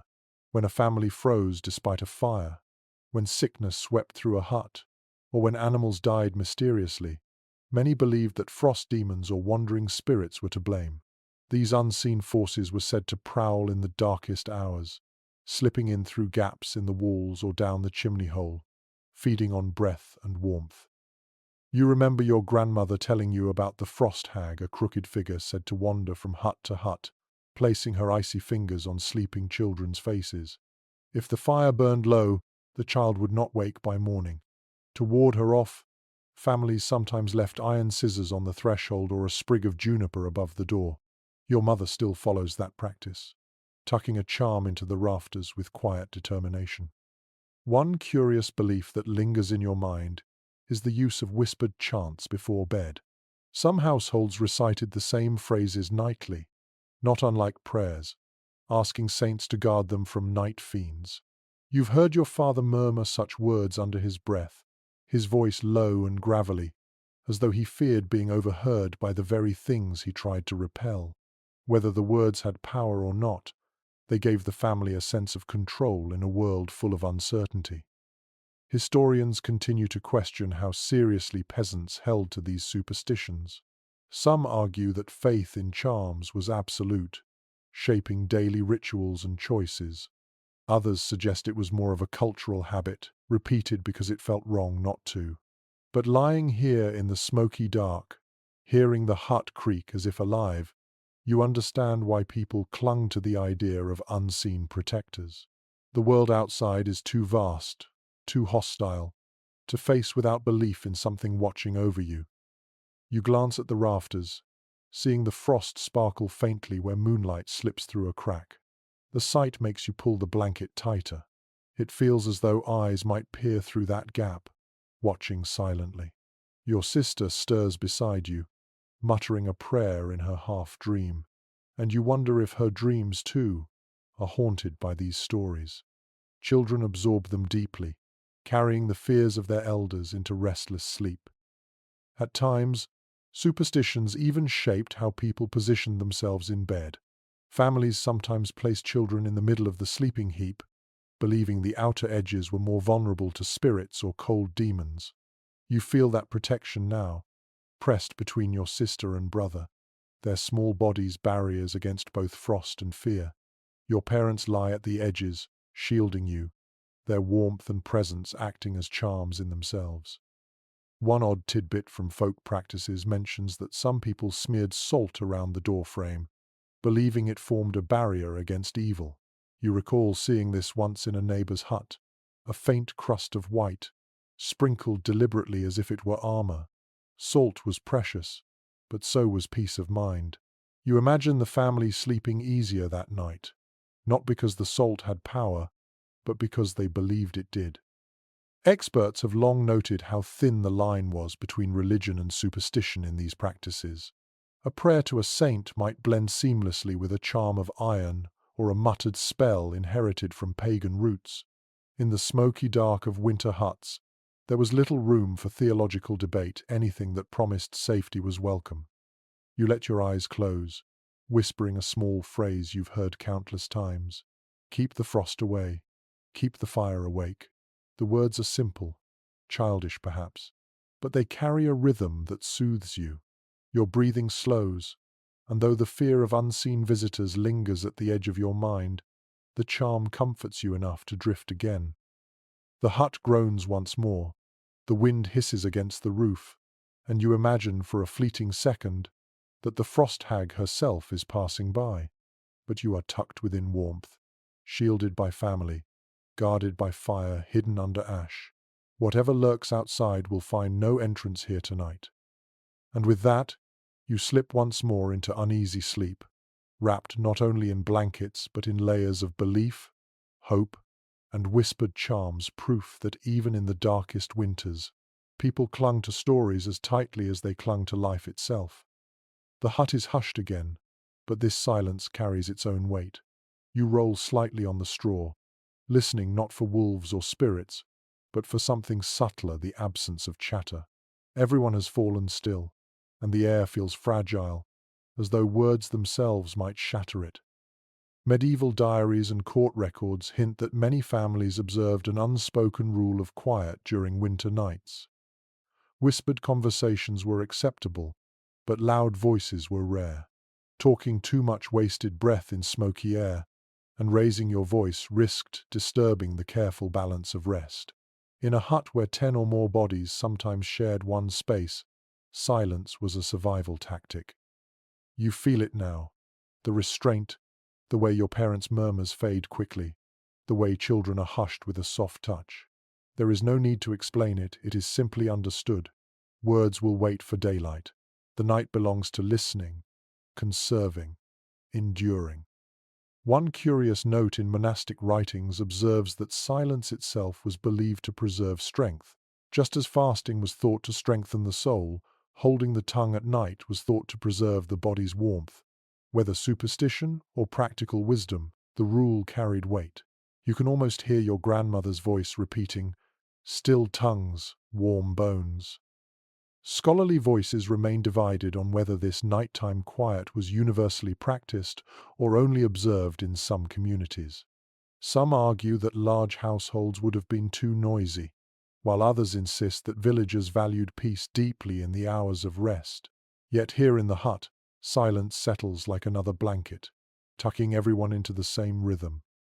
You shift and hear the faintest rustle of straw beneath you. That small sound feels almost scandalous, as though it breaks the pact. Your sister sighs in her sleep, and your mother adjusts the baby's position with care. But even these movements are soft, deliberately muted. No one wants to pierce the fragile calm. The hut itself seems to honor the rule. The fire smolders quietly, embers hidden under ash, their glow faint but steady. The wind outside has eased, replaced by the muffled hush of snow falling. The timbers creak only occasionally, as though even the wood understands the hour demands restraint. You find yourself reflecting on how unusual this quiet is compared to daytime. In the daylight hours, the hut is loud. Children playing, animals bleating, parents arguing, tools clattering. The contrast makes night silence feel sacred, a time when the world presses pause. Even hunger and fear seem softer in these still hours. One odd custom recorded in village chronicles was the belief that whispering at night could call attention from wandering spirits. Some families forbade any talk once the fire was banked, fearing that voices might attract something lurking in the dark. Whether you believe it or not, you've noticed how quickly your father hushes conversation once embers dim. It's less about faith in spirits, more about respect for tradition, and perhaps respect for fear itself. Experts suggest that such enforced quiet may have shaped medieval sleep more than we realize. Without words to distract, minds turned inward, leading to vivid dreams, reflections, and even mystical experiences. Sermons from the time describe people claiming to hear divine voices in the middle of the night, but perhaps it was only their own thoughts echoing louder in the absence of sound. You pull the blanket up to your chin, the silence pressing closer. At first, it feels heavy, but then it becomes soothing. Without chatter, your breathing seems louder, steadier. The hush allows you to hear smaller sounds, the crackle of straw under your sister's elbow, the faint drip of water into a bucket, the flutter of a hen's wing. These tiny noises become the night's lullaby, gentle and unobtrusive. Gradually, you understand why silence was treasured. It isn't only about conserving breath or keeping the peace. It is about creating space for survival itself, to rest, to listen, to endure. Words are heavy, silence is light. In winter, every ounce of energy matters. You close your eyes, sinking into the hush. The quiet stretches, wrapping around you like wool. Soon, even your thoughts begin to fade, dissolving into the smoky darkness. Silence is not emptiness, it is shelter. And in its embrace, you drift once more into slumber, trusting that the night will carry you gently toward dawn. A faint murmur breaks the silence. It isn't a warning or a quarrel, it's a lullaby. Your eyes open just enough to catch the glow of embers reflected on your mother's face as she hums softly, rocking the baby in her arms. The tune is low and repetitive, more vibration than melody, yet it threads through the smoky air like a thread of warmth. Historical records and folklore collections suggest that lullabies were deeply embedded in medieval culture. They weren't polished songs meant for performance, but simple, often improvised chants designed to calm children and steady weary adults. The repetition, the soothing rhythm, the familiar words, all of it worked like a charm against fear and restlessness. You listen now, recognizing the melody though it has no real name. It's the same one you've heard since childhood, sung on countless nights when storms raged or wolves howled. It speaks not of grand adventures but of everyday hopes, that the fire holds, that the snow softens, that the family wakes whole in the morning. One detail recorded in village traditions is how these songs often carried small warnings, tucked gently into verses. A mother might sing about frost spirits kept away by saints, or about children who stayed under blankets lest the cold snatch them. The lullaby soothed, but it also taught. You hear that now as your mother's words drift in and out. A reminder not to stir from the bedding, not to fear the shadows, to stay safe in sleep's embrace. Researchers remain divided on whether these songs were purely functional or carried deeper ritual meaning. Some argue they were just practical tools to quiet children. Others suggest they held spiritual significance, weaving superstition and faith into nightly routines.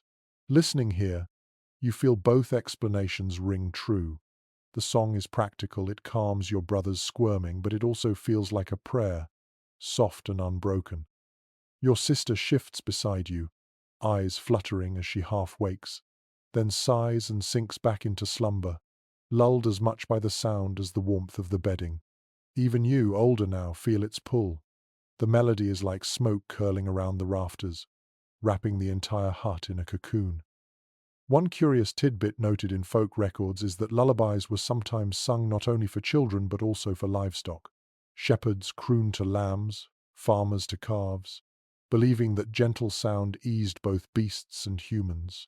You imagine your mother humming the same tune in the barnyard, soothing goats as easily as children. In a world where survival bound people and animals together, music was a bridge of comfort. The hut seems to change as the song continues. The creaks of the beams, the sighs of sleepers, the distant howl of wind all fall into rhythm with the melody. The world feels smaller, safer, as though the song itself guards the doorway against cold and fear. Even the baby, once restless, stills completely, his tiny breath sinking with the cadence. Experts point out that lullabies often carried melancholy undertones, reflecting the hardships of life. Unlike modern songs of sweetness, medieval lullabies sometimes spoke of hunger, death, or endless winter. Yet paradoxically, these darker notes provided comfort. Naming the hardships gave them form, and giving them form made them easier to face. Your mother's tune carries this duality. It is tender but edged with sorrow, reminding you that survival is never guaranteed but always pursued. You close your eyes again, letting the sound flow through you. The rough straw beneath you, the smoky air, the cold pressing at the walls all fade slightly under the weight of the melody. The lullaby is a thread connecting generations. Your grandmother sang it, your mother sings it, and someday perhaps you will too. The baby sighs once more, then falls into deep, even breathing. Your mother hums a final verse, then falls silent, laying her head back against the wall. The hut returns to its layered quiet, but something has changed. The silence is no longer heavy. It is softened, blessed by song, warmed by the memory of music. You drift again, held by the echoes of a voice that has soothed countless nights. In the middle of a brutal winter, with frost at the door and hunger in your belly, you are carried to sleep not by comfort, not by safety, but by the fragile, enduring strength of a mother's lullaby. The hush returns once your mother's lullaby fades, but now you notice the weight of the blanket pressing down on you. It isn't just fabric, it is history stitched together in scraps. You shift slightly and feel the seams where one piece of cloth meets another, patches layered over years, each square a fragment of some earlier garment or worn-out tunic. One well-established detail from medieval life is that quilts and heavy coverings were often made from whatever material could be salvaged. Peasant families rarely wasted cloth. Every shred of linen, every scrap of wool, even rags too thin for clothing, was sewn together to form coverings. Over decades, these pieced-together quilts grew heavier, thicker, and oddly beautiful, though not in the polished way of noble households. They were living records of survival, each stitch a quiet victory over scarcity. You run your fingers over one square that once belonged to your father's old tunic, the wool rough and faded. Another patch is softer, from a linen shirt your grandmother wore until it thinned too much to keep. Near your feet, you can feel a bit of fur sewn crudely into place, its edges uneven but still warmer than fabric alone. These coverings are more than warmth, they are memory layered in cloth. A curious custom sometimes noted in folk traditions was dyeing patches with natural colors, onion skins for yellow, walnut husks for brown, madder root for red, creating quilts that were not only practical but faintly decorative. You imagine your mother boiling onion skins in the smoky hut, dipping cloth to give it a golden tint, smiling faintly at the brightness it brought to otherwise grey winters. Experts continue to discuss whether these household textiles should be seen purely as utilitarian objects or as expressions of identity and pride. Some argue that peasants valued them only for warmth, while others highlight the careful stitches, the dyed patches, the small attempts at beauty. Holding the blanket close, you suspect both are true. It is functional, yes, but also filled with quiet artistry, the handiwork of women who stitched hope into every seam. The quilt carries weight in more ways than one. It is physically heavy, pressing you down into the straw, but also emotionally heavy, reminding you of generations who endured winters before you. Every patch is a story, every repair a message. We survived this year, and we will survive the next. You feel comfort in that continuity, even as the cold gnaws at the edges. One odd practice villagers sometimes followed was sewing charms into quilts, small pieces of bone, beads, or crosses stitched inside where they could not be seen. These hidden tokens were believed to ward off illness or frostbite, to protect sleepers through long winters. You wonder now if your mother's quilt holds such secrets, if beneath the seams lies a sliver of iron or a saint's medal, quietly guarding you as you drift in and out of dreams. The smell of the quilt is distinct. It is smoky, infused with the hearth's breath, and faintly sour from sweat absorbed over countless nights. Yet there is also the faint scent of herbs, lavender or sage, tucked between folds during summer to deter insects. That fragrance lingers, subtle but comforting, a reminder of warmer days. You pull the covering tighter around you, noticing how your siblings do the same. The weight is shared across bodies, binding everyone together beneath its patched expanse. If one shifts, the others feel it. If one tugs, the others lose their cover. Sleep, like survival, requires cooperation. Scholars note how textiles often became heirlooms, passed from mother to daughter. Even peasants, with little else of value, cherished blankets and quilts as symbols of endurance. You think of how this quilt, heavy and patched as it is, might someday wrap your own children. The thought steadies you, giving the night a thread of continuity stronger than fear or hunger. The embers glow faintly still, their light catching the quilt's seams, casting them in relief. You trace one with your fingertip until your eyes close. The weight of cloth, memory, and care presses you deeper into the straw. It isn't luxury, but it is love in fabric form, and in that love you find warmth. Soon, sleep overtakes you again, heavy and dream thick, cradled by the patched heritage cloth that has sheltered generations before you and will shelter more to come. You stir in the straw and hear it before you feel it, the wet cough of your father.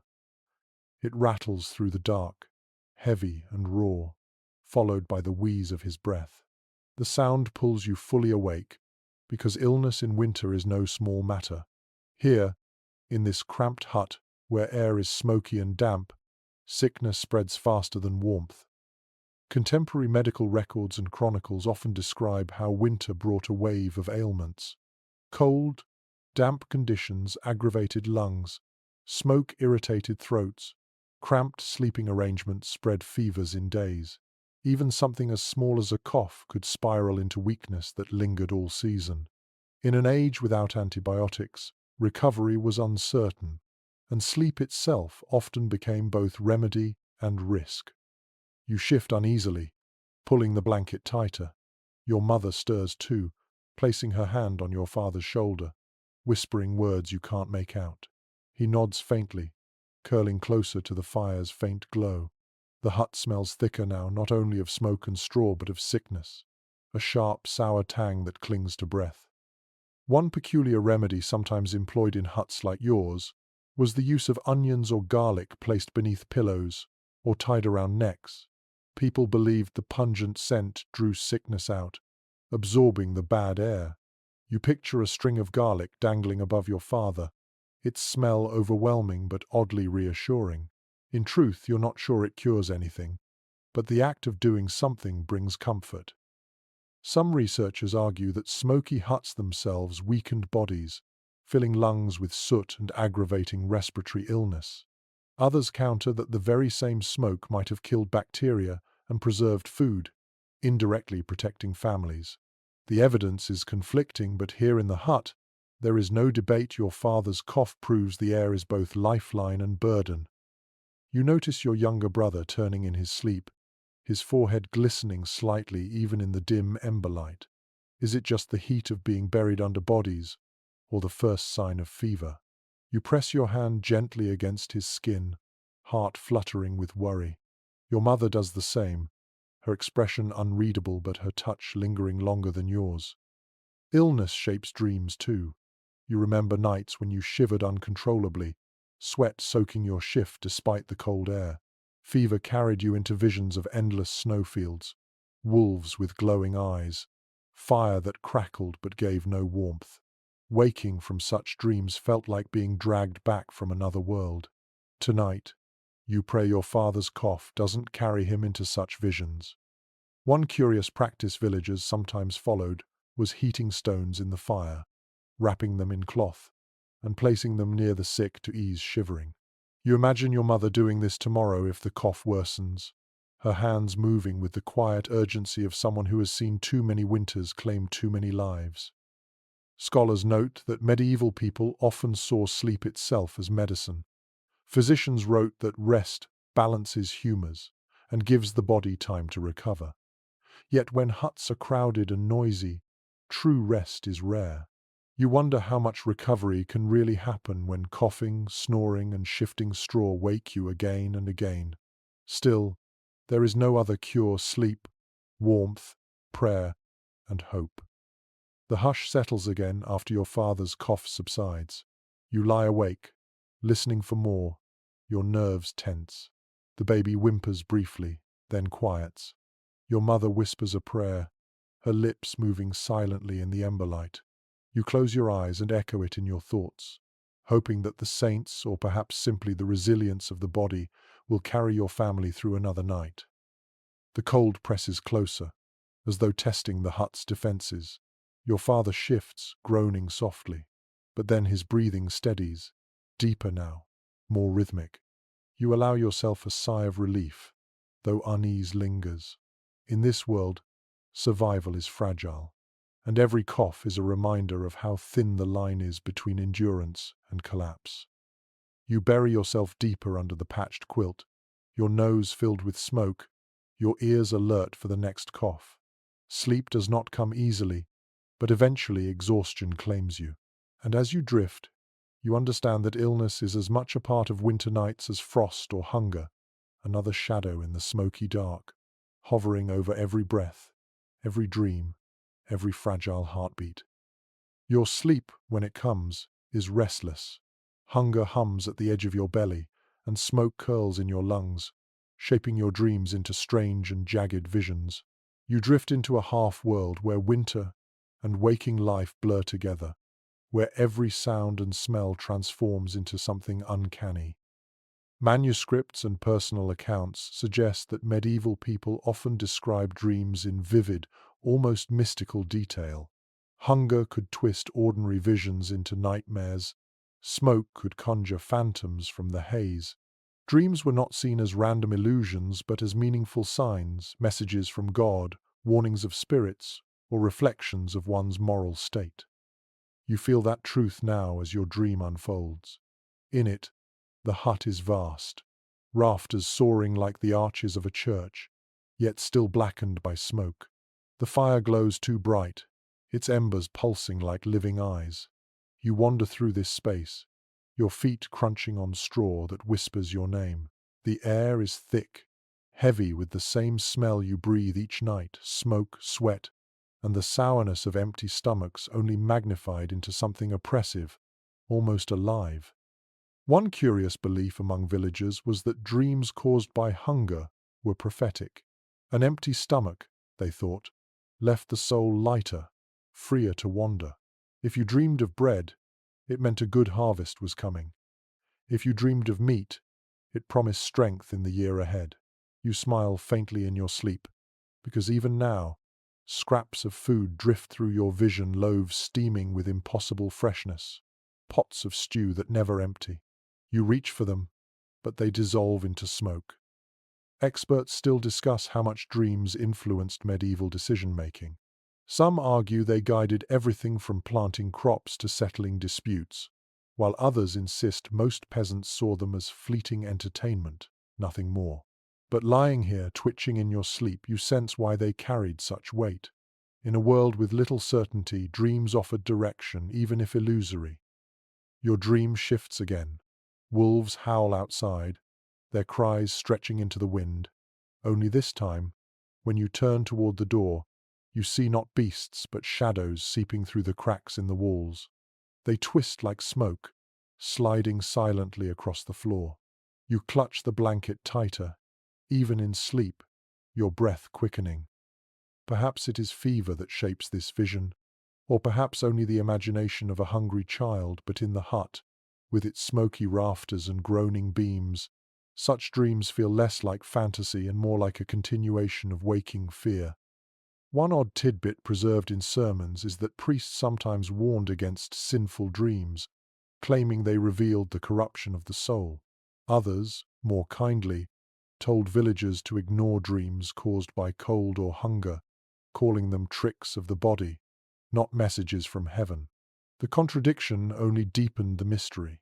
Which dreams mattered, and which were merely discomforts given shape? You roll on the straw, muttering, and your sister nudges you with a sleepy elbow. The touch drags you closer to waking, but not fully. You hover in between, where the embers of the hearth glow too brightly, and your father's cough echoes louder than life. The dream world and the hut overlap, as though the barrier between them is smoke-thin. The pig grunts, startling you awake at last. You blink into the darkness, heart pounding. The fire is dim, the hut unchanged, your family asleep around you. Yet the dream lingers in your chest, heavy as stone.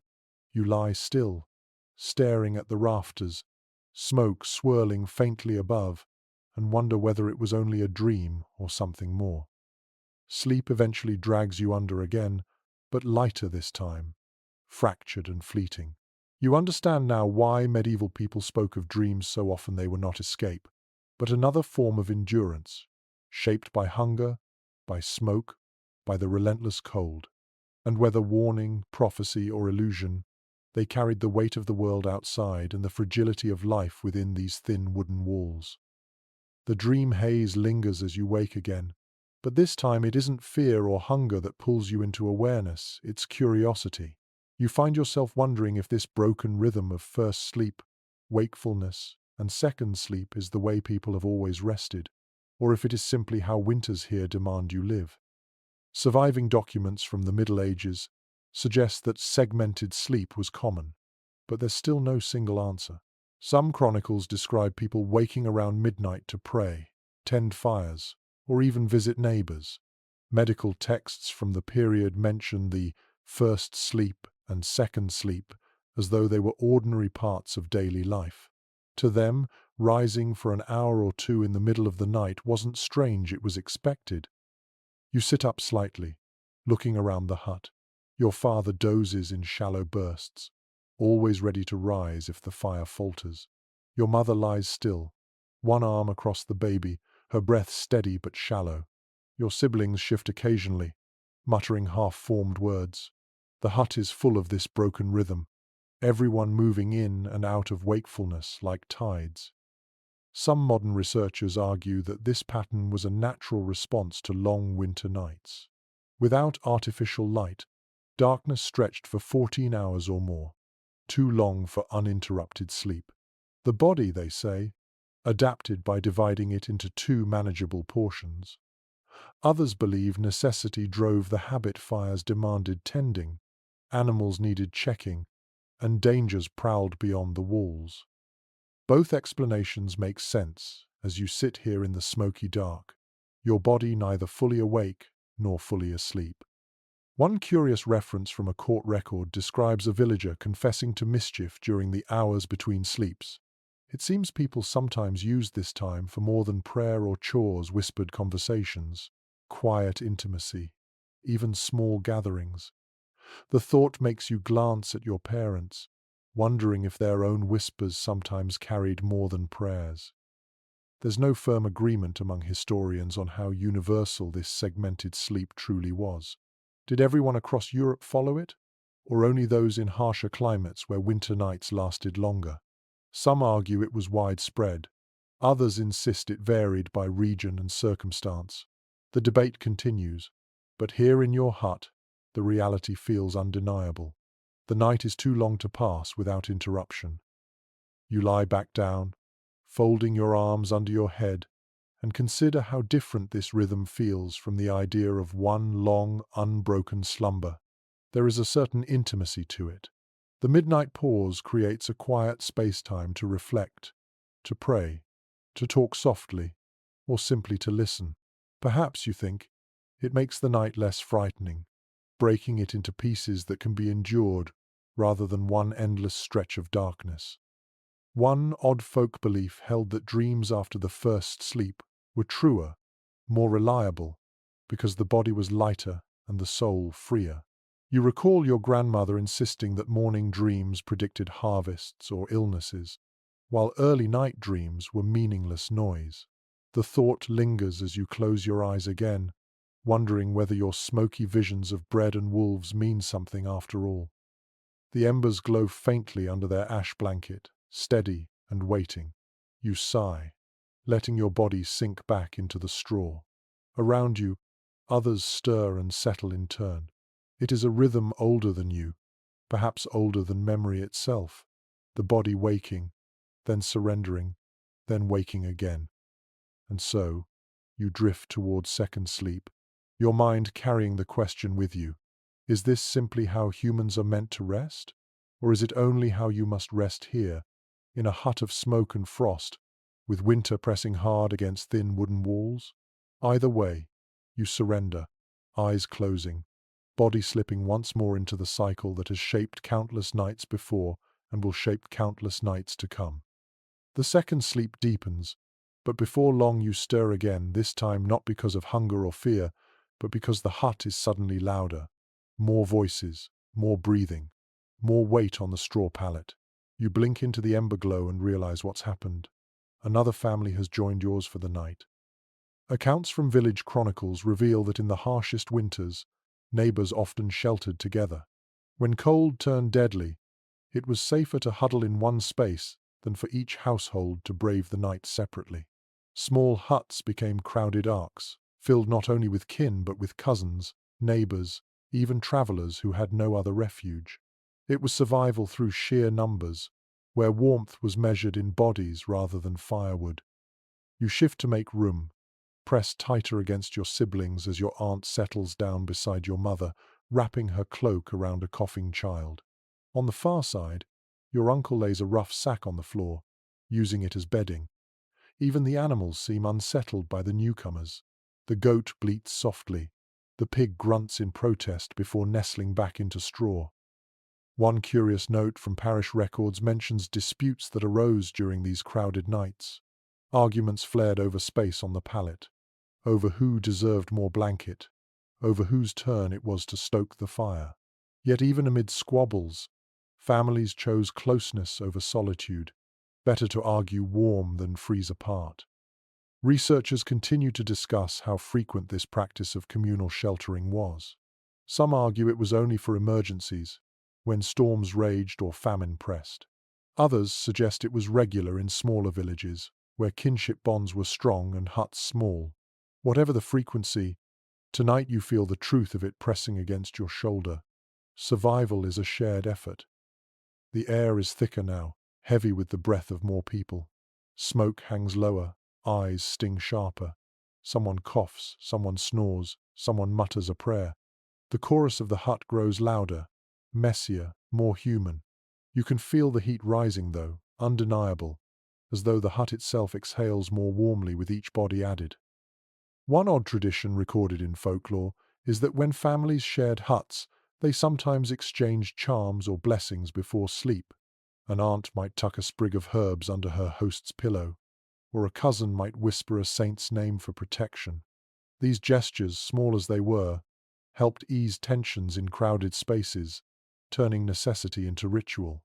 You wonder if your aunt will do the same before morning, hiding a charm in the quilt's folds. You try to find sleep again, though it is harder now. A cousin's elbow jabs your side, and your sister squirms, grumbling softly. The straw beneath you shifts and rustles as more weight presses into it. Still, as your body adjusts, you notice the warmth spreading. The draft from the door feels weaker, the cold less sharp. In this crowded heap, comfort is scarce, but warmth is abundant. Experts have long debated whether this closeness bred more intimacy or more resentment. Did families emerge stronger from winters spent shoulder to shoulder, or weary of each other's constant presence? Perhaps both.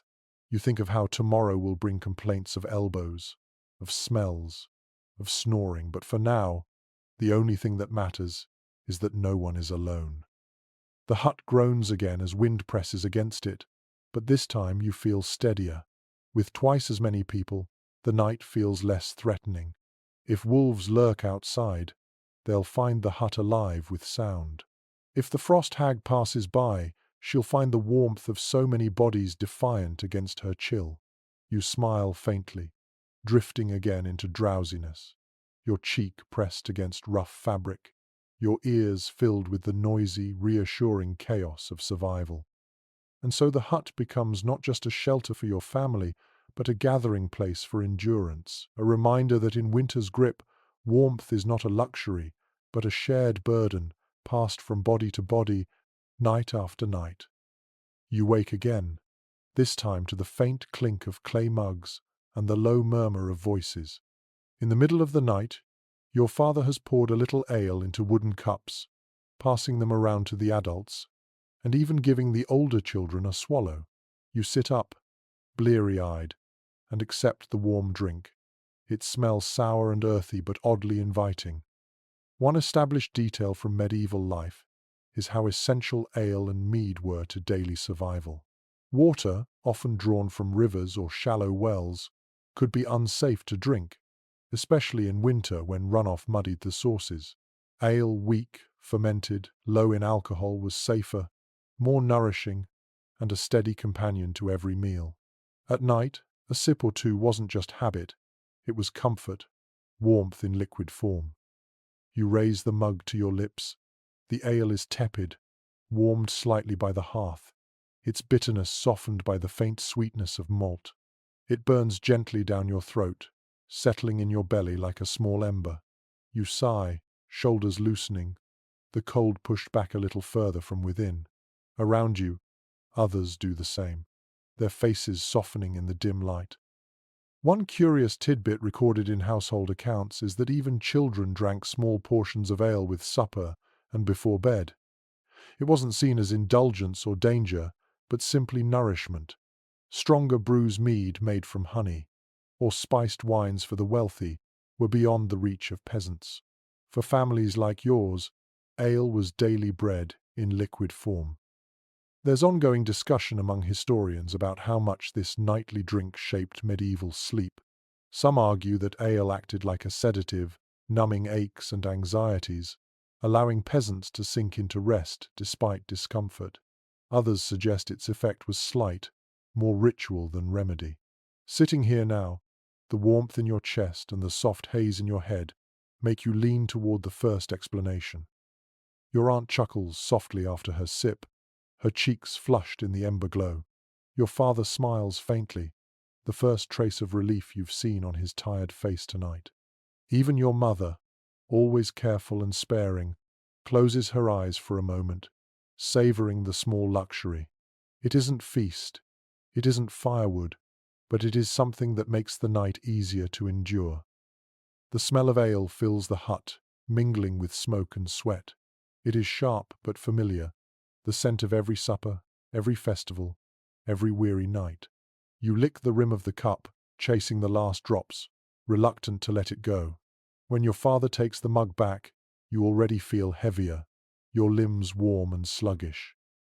Experts note that alcohol often blurred the line between nourishment and escape.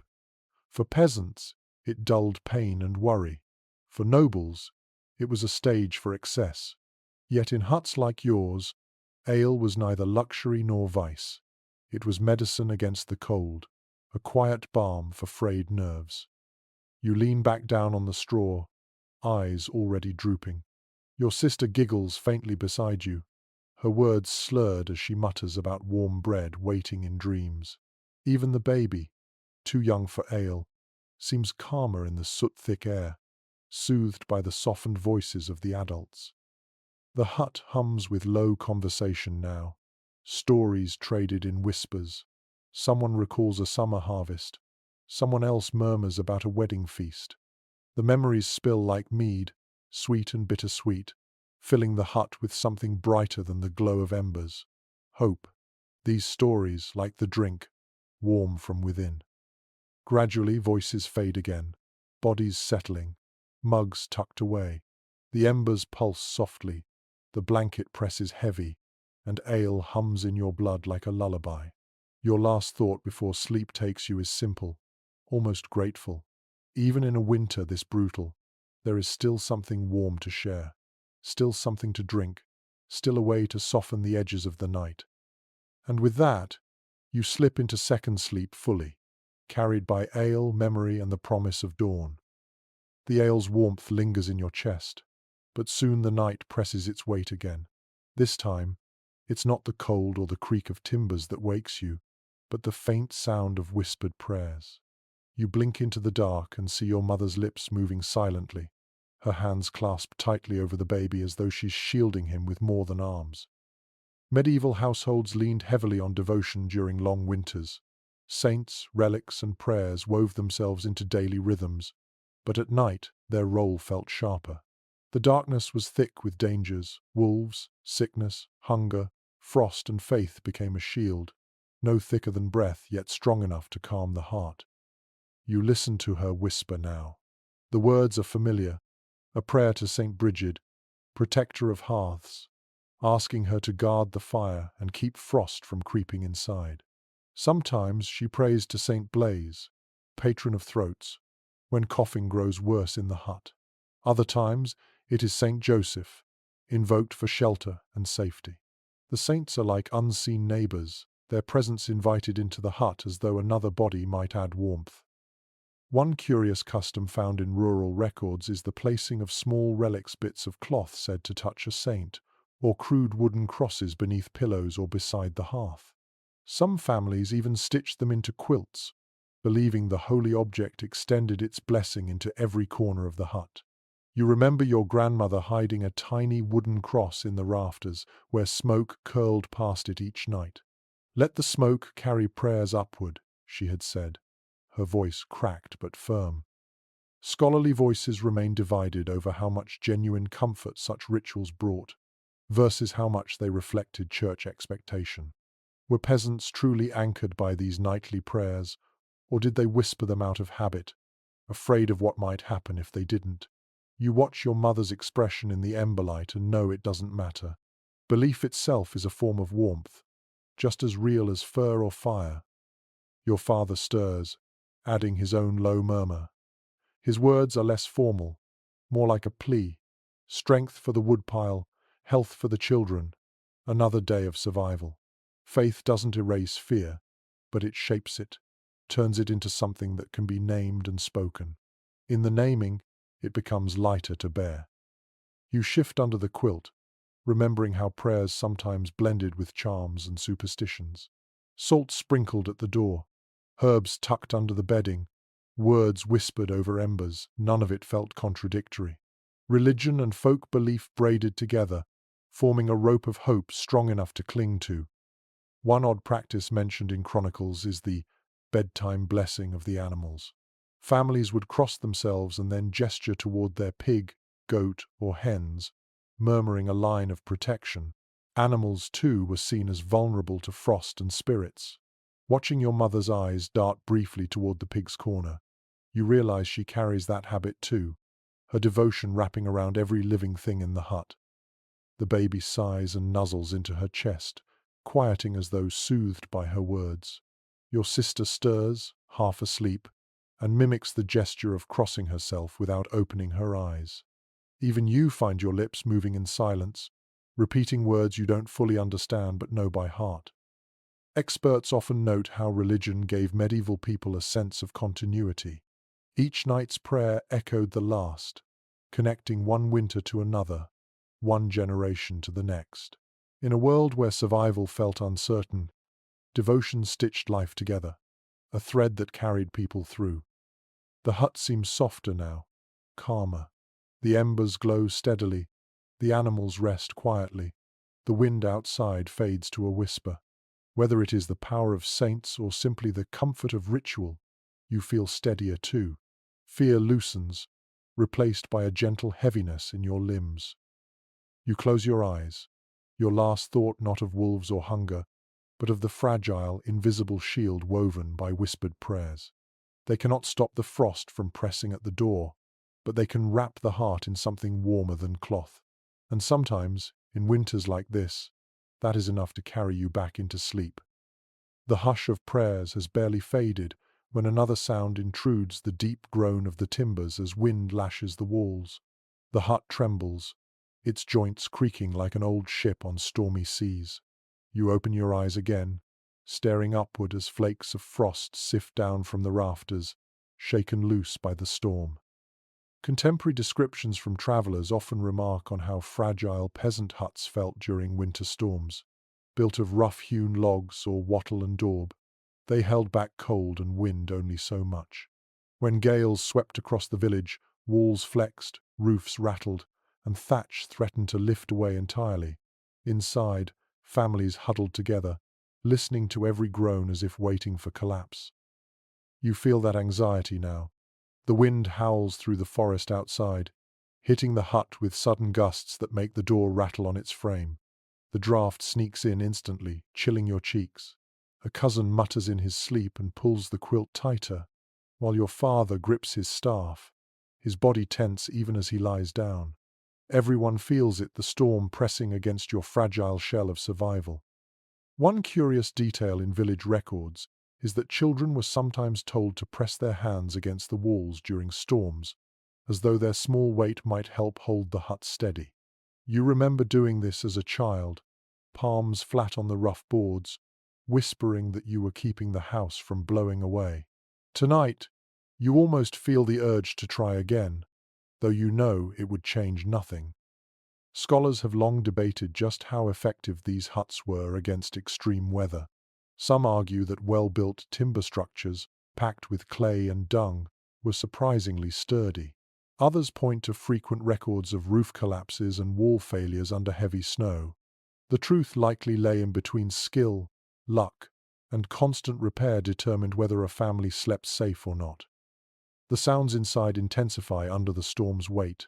The fire hisses as wind sneaks through cracks, feeding the embers with sudden bursts of air.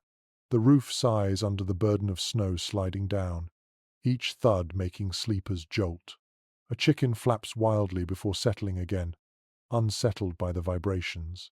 Even the pig lets out a sharp grunt, as though reminding the storm that the hut is full of life and will not be shaken easily.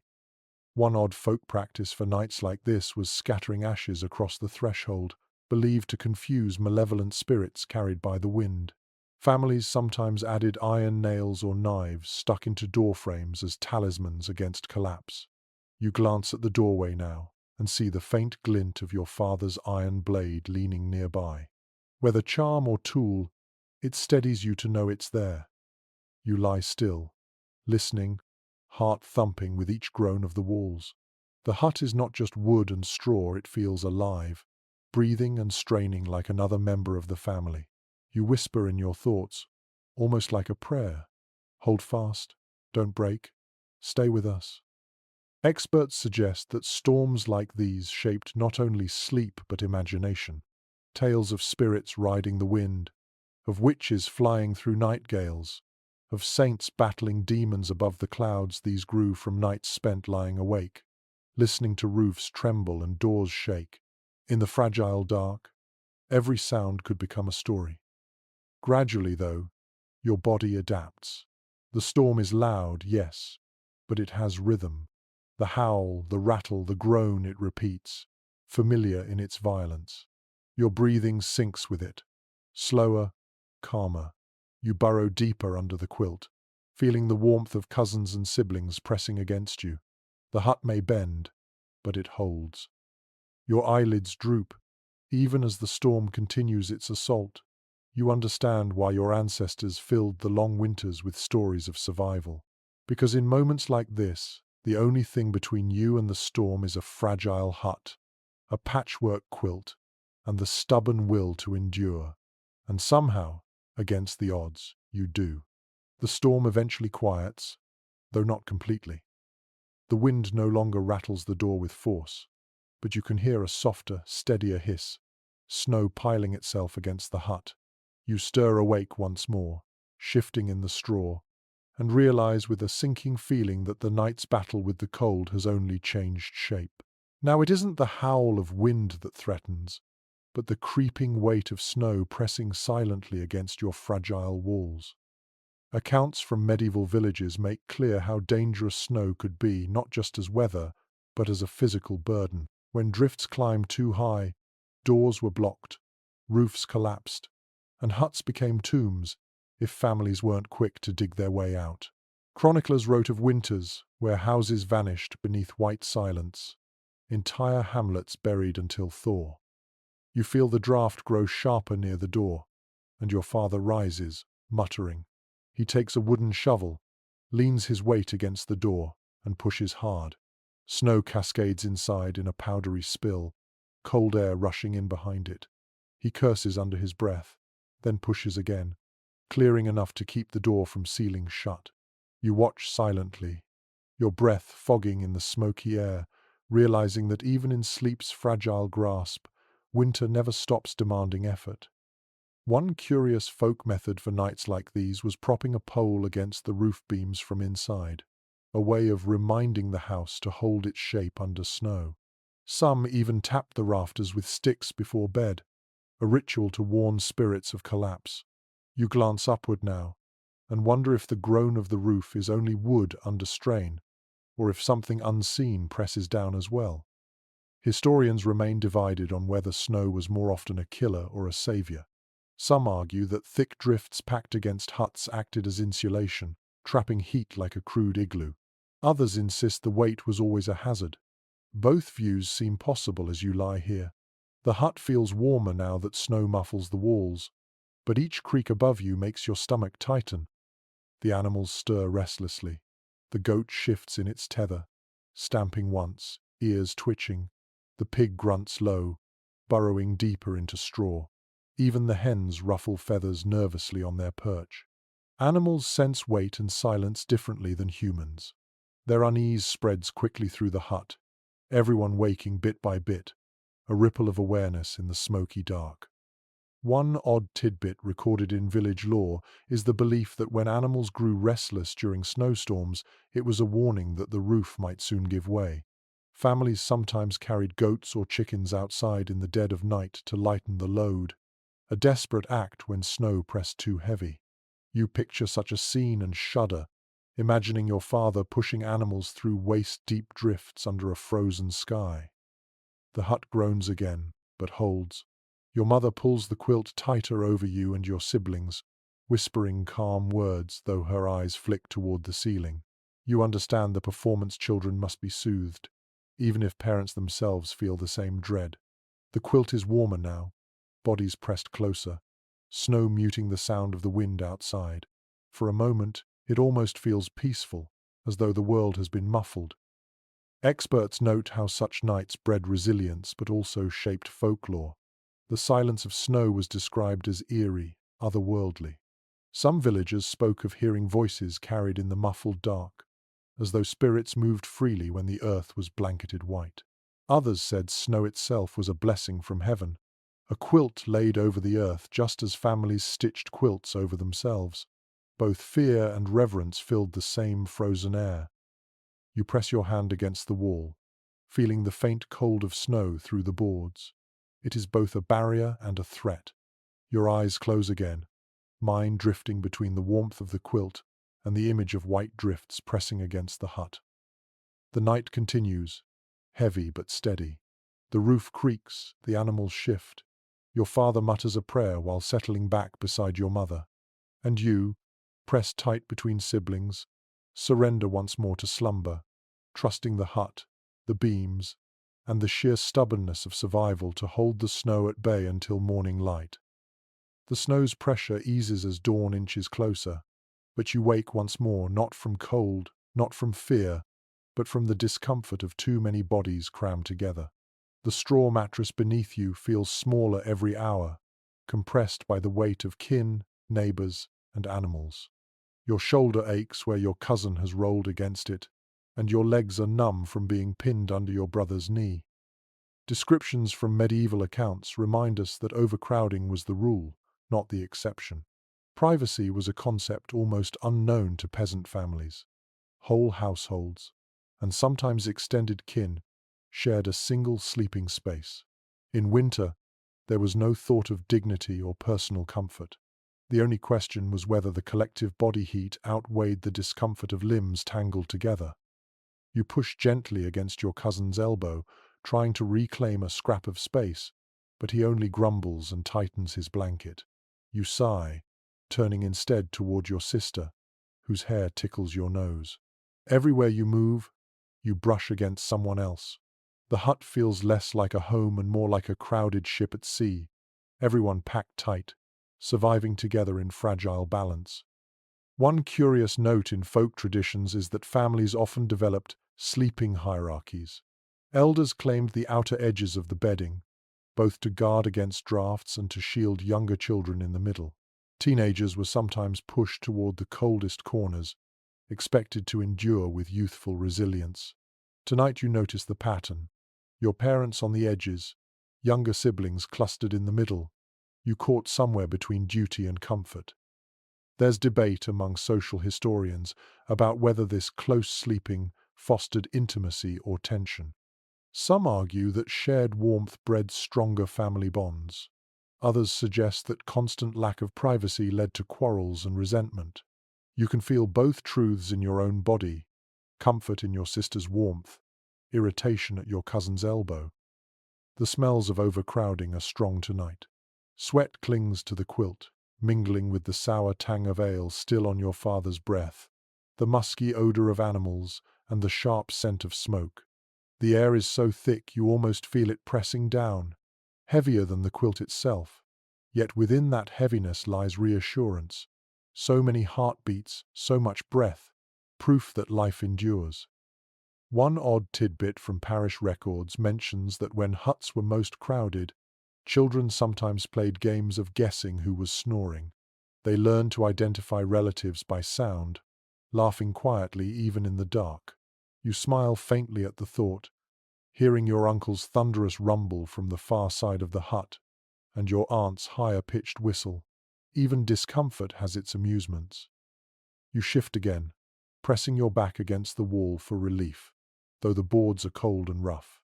Your hand brushes against frost creeping along the inner surface, reminding you how thin the barrier island, but when your sister nestles closer, her breath warm against your cheek, the contrast eases. Experts often highlight how this communal sleeping blurred the boundaries between individual and collective life. Decisions were made together, stories shared together, dreams overheard in the middle of the night. In such closeness, there was little room for secrecy. You think now of how your father mutters prayers aloud, how your mother hums lullabies, how cousins grumble about dreams. Everything is public, even in sleep. Gradually, the discomfort softens as exhaustion returns. Your limbs adjust to the tangle, finding some crooked arrangement where you can breathe. The press of bodies, though irritating, is also steadying. Alone, the cold would devour you. Together, it becomes bearable.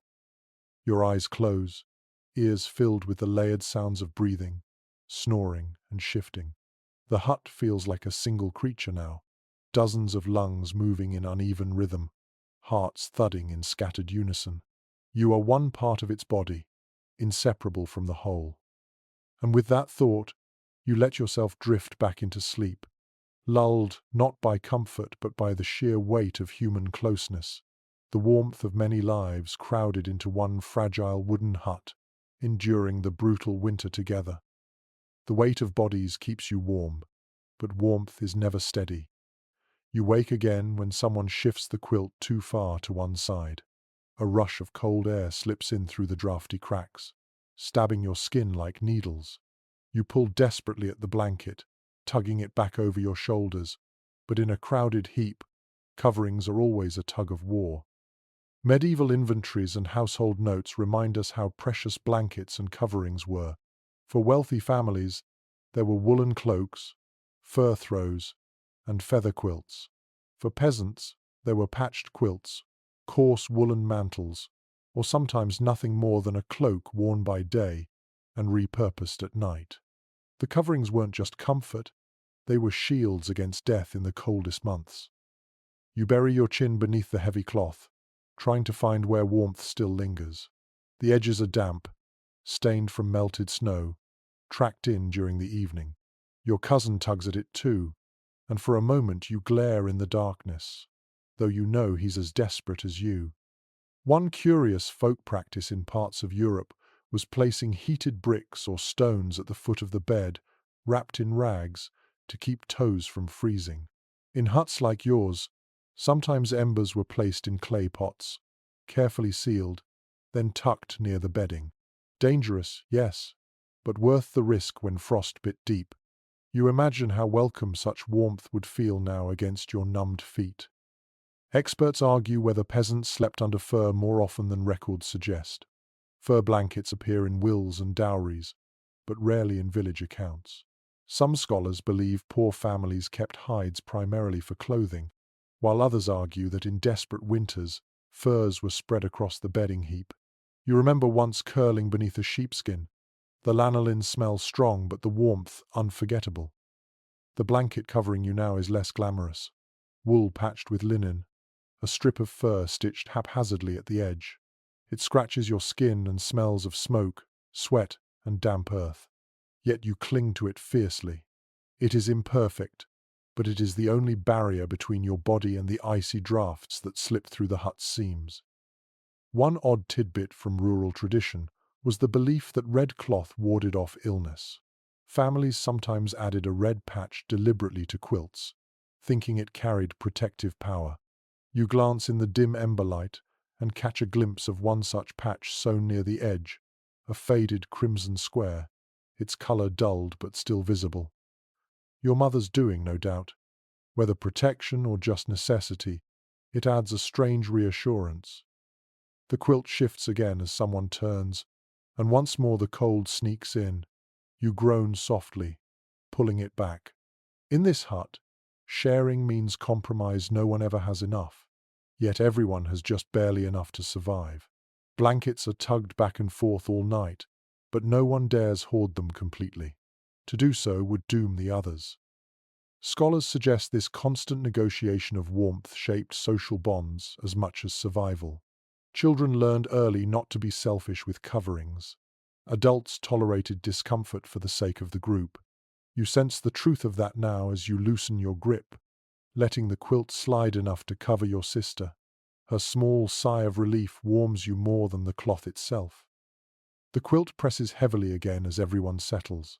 Beneath it, the warmth slowly returns, a fragile bubble of shared heat. The air outside still howls, the rafters creak, but within this patchwork covering you feel shielded, if only barely. Your eyelids close once more. The blanket scratches, smells, and shifts constantly, yet it is lifeline, memory, and shield all at once. It may not banish the cold entirely, but it is proof that scraps stitched together can hold back death's chill, and that is enough to carry you into sleep again. You shift again, your body aching in places where straw has thinned to bare earth. No bedding lasts forever. Each night, as families turn and press their weight into it, the straw flattens, dampens, and grows foul.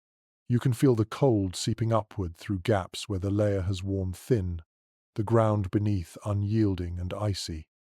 Archaeological evidence and medieval household notes both confirm that bedding had to be replaced often. Straw pallets were never permanent fixtures, they were seasonal, sometimes renewed every few weeks, sometimes stretched until spring depending on resources. In winter, when snow covered the fields, collecting fresh straw or rushes was difficult. Families endured the smell and discomfort far longer than they wished. You roll slightly and inhale. The scent of the bedding is sharp now. Sweat, smoke, animal musk. Even the faint ammonia of urine where children or animals couldn't always hold through the night. This is the reality no one writes into heroic tales of castles and knights. Survival in huts meant living with stench and filth woven into every straw stalk. One curious tidbit passed down in rural sayings is that clean rushes mean a clean soul. Some families believed that replacing bedding was more than hygiene, it was a spiritual duty. In towns, even churches replaced rushes regularly, scattering herbs like lavender or mint among them. Peasant families did the same when they could, but in winter, mint and lavender were only memories of summer. Scholars remain divided on whether medieval people simply became desensitized to the filth, or if they noticed it as sharply as we would today. Some argue that constant exposure dulled the senses, while others point to sermons and folk rhymes complaining about fleas, lice, and stink as proof that people despised it but endured. Lying here, scratching your arm, you know there is no way to ignore it entirely. Fleas are alive in the straw tonight, biting whenever you shift.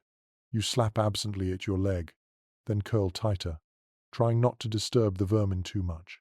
Your sister scratches too, her nails rasping faintly in the dark. The rustling becomes part of the night's soundtrack, as inevitable as snores or the creak of beams.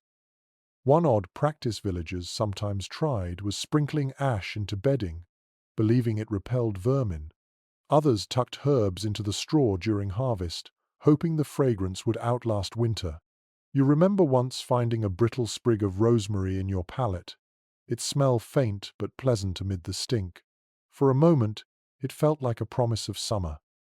Experts note that despite the squalor, bedding remained central to medieval life. Births, deaths, sicknesses, and nightly rest all unfolded on the same pallet. Straw might be foul, but it was also witness absorbing not only odors and vermin but the milestones of existence. It was both despised and indispensable. You close your eyes, trying to focus on the quilt's weight rather than the itch of fleas. The straw rustles as your cousin turns, releasing a puff of dust into the air. It stings your nose, makes you cough softly. But gradually, exhaustion presses heavier than discomfort. The bedding may reek, itch, and collapse beneath you, but it still does its job. It lifts you just enough above the frozen earth, keeping death's chill from creeping fully into your bones. And so, despite everything, the stink, the vermin, the aches, you surrender again to shallow slumber, proving once more that survival rarely looks like comfort, but always like endurance. The itching from fleas and the stench of damp straw fade eventually into the rhythm of breath and warmth, but sleep is shallow. Your mind drifts toward thoughts of the fire, your most fragile lifeline. Even banked under ash, embers can fade before dawn, and without them, the hut would become a tomb of frost by morning. One established detail from medieval life is how carefully fires were tended through the night. Families rarely let the flame die completely, for relighting in winter was difficult and dangerous. Instead, embers were covered with ash to smolder slowly, conserving heat until morning. This banking kept the coals alive, ready to flare again with fresh fuel. You turn your head toward the hearth, squinting at the faint glow. A thin line of red still pulses beneath the grey ash, like the heartbeat of the hut itself. Your father rises again, shoulders stooped, and prods the coals with an iron poker. He adds a small stick, not enough to waste wood, but enough to coax the fire into breathing. The glow brightens faintly, smoke curling upward into the rafters. One curious folk method to guard the fire was covering embers with dried dung mixed with straw. It insulated the coals better than ash alone, ensuring they lived until morning. The smell, acrid and strong, filled huts with a sharper tang, but families tolerated. Its smoke was preferable to freezing. You wrinkle your nose even now, wondering if your father has used such a trick tonight. Scholars still argue about how much of a peasant's day revolved around firekeeping. Some claim it was constant labor, the hearth requiring attention like a living creature. Others argue it was second nature, woven seamlessly into routines. Watching your father now, you see truth in both views. The fire is both a burden and a companion, demanding care, but rewarding it with survival. The animals shift restlessly when sparks leap. The goat stamps once, startled, and the hens murmur on their perch. Even the pig lifts its head, grunting before sinking back into straw. Fire doesn't only warm humans, it calms the entire hut. Without it, beasts would grow as restless as people. One odd tidbit preserved in local lore is that families sometimes spoke to the fire as if it were alive, thanking it aloud for warmth. You remember your grandmother patting the hearth's edge and murmuring, "Stay with us." Perhaps superstition, perhaps affection, but in nights like this, the fire feels as much a member of the family as any child. You watch as your father lowers himself again, satisfied. The embers glow steady now, painting his face in faint red light before he disappears back under the quilt. The hut settles once more, warmed not by roaring flames, but by the quiet endurance of coals. Experts note that hearths were more than heat sources, they were centers of life. Food was cooked there, stories told there, prayers whispered there. Even in sleep, the fire remained the hut's heart, fragile but enduring. Lose it, and the family faced not just discomfort, but death. You sigh, comforted by the glow. The smoke is thick, stinging your eyes, but you are grateful for it. You close your eyes again, letting the knowledge of embers alive and waiting ease your mind. Sleep wraps around you like the quilt, fragile but sufficient.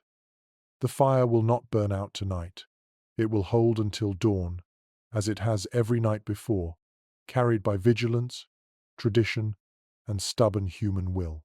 And with that assurance, you sink deeper into slumber, knowing that the hut's faint heartbeat still pulses in the hearth. The ember's glow steadies the hut, but you wake once more, not from cold or noise, but from the sheer press of the night itself. It feels endless, as though dawn will never come. The darkness has thickened, wrapping around you so tightly it feels almost like a second quilt, heavy, suffocating, and eternal. Medieval chronicles often mention how long nights weighed on the mind. In Northern Europe especially, winter darkness stretched for 14 or more hours, and without candles or lamps, peasants lived mostly in shadow. The length of night was as much a challenge as the cold, gnawing at hope and patience. You stare upward, eyes straining for any light beyond the rafters. Only the faintest silver leaks through cracks in the roof, moonlight or starlight softened by snow. The hut itself seems swallowed, a box adrift in an ocean of black. Even the red glow of the embers seems small, fragile, as though it could be snuffed out by a single breath. One curious custom described in monastic writings was counting prayers, or reciting memorized psalms to pass the hours. Without clocks, time was measured in ritual or repetition.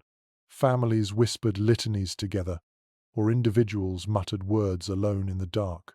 Sometimes, children were told to count breaths or beads of rosaries until sleep returned. You try the same now, counting your breaths 1, 2, 3 as though numbers might shorten the night. There's ongoing debate among scholars about whether peasants feared the long night more than the cold itself. Some argue that darkness carried stronger associations with evil, danger, and despair. Others believe that villagers grew accustomed to it, accepting shadow as part of life. But lying here, staring at endless black, you feel why fear lingered. Darkness is not just absence, it is presence, pressing, suffocating, infinite. The hut groans faintly, and every sound becomes sharper in the dark. A cousin coughs, and it sounds louder than thunder. The goat shifts its hooves, and the noise seems magnified. Even your own heartbeat feels intrusive, thudding in your ears. With no light to soften perception, every detail grows enormous, filling the silence until your mind begins to invent shapes and whispers that aren't truly there. One odd folk belief held that staring too long into darkness allowed spirits to climb into your eyes. Children were told to shut their lids quickly at night, lest they let the dark inside. You close your eyes at the memory, suddenly wary of the rafters' shadows. Yet shutting your eyes brings its own uneasy dreams, half-waking visions, and the echo of wolves still waiting outside. Experts often suggest that winter darkness shaped medieval spirituality and imagination profoundly. In sermons, night was a metaphor for sin, for despair, for trial. But it was also a space of waiting, endurance, and eventual redemption. Just as dawn always followed, faith taught that light would overcome shadow. Whether people believed this literally or simply clung to it for hope, the rhythm of darkness and dawn shaped every night of their lives. You shift in the straw, curling tighter under the quilt. Your sister presses against you, murmuring in her sleep, her warmth reminding you that you are not alone. The darkness may feel eternal, but you are bound to others in it, sharing the weight. Gradually, your breathing slows again. The heaviness of the night remains, but it is softened by the presence of your family, their bodies steady as anchors in the sea of dark. The hut is still afloat, the fire still alive, the dawn, though invisible, still promised. And with that small assurance, you drift again into uneasy dreams, carried by the knowledge that no night lasts forever, even when it feels endless. You wake once more, But this time something feels different. The air still smells of smoke and sweat, the straw still scratches beneath you, and bodies still press close but faint light filters through the cracks in the roof. It is not strong, not yet sun, but it is there. Dawn has begun to stir. One detail preserved in medieval accounts is how villagers often rose before sunrise, guided by the faintest grey light. Night was long, but work awaited even before the sky brightened.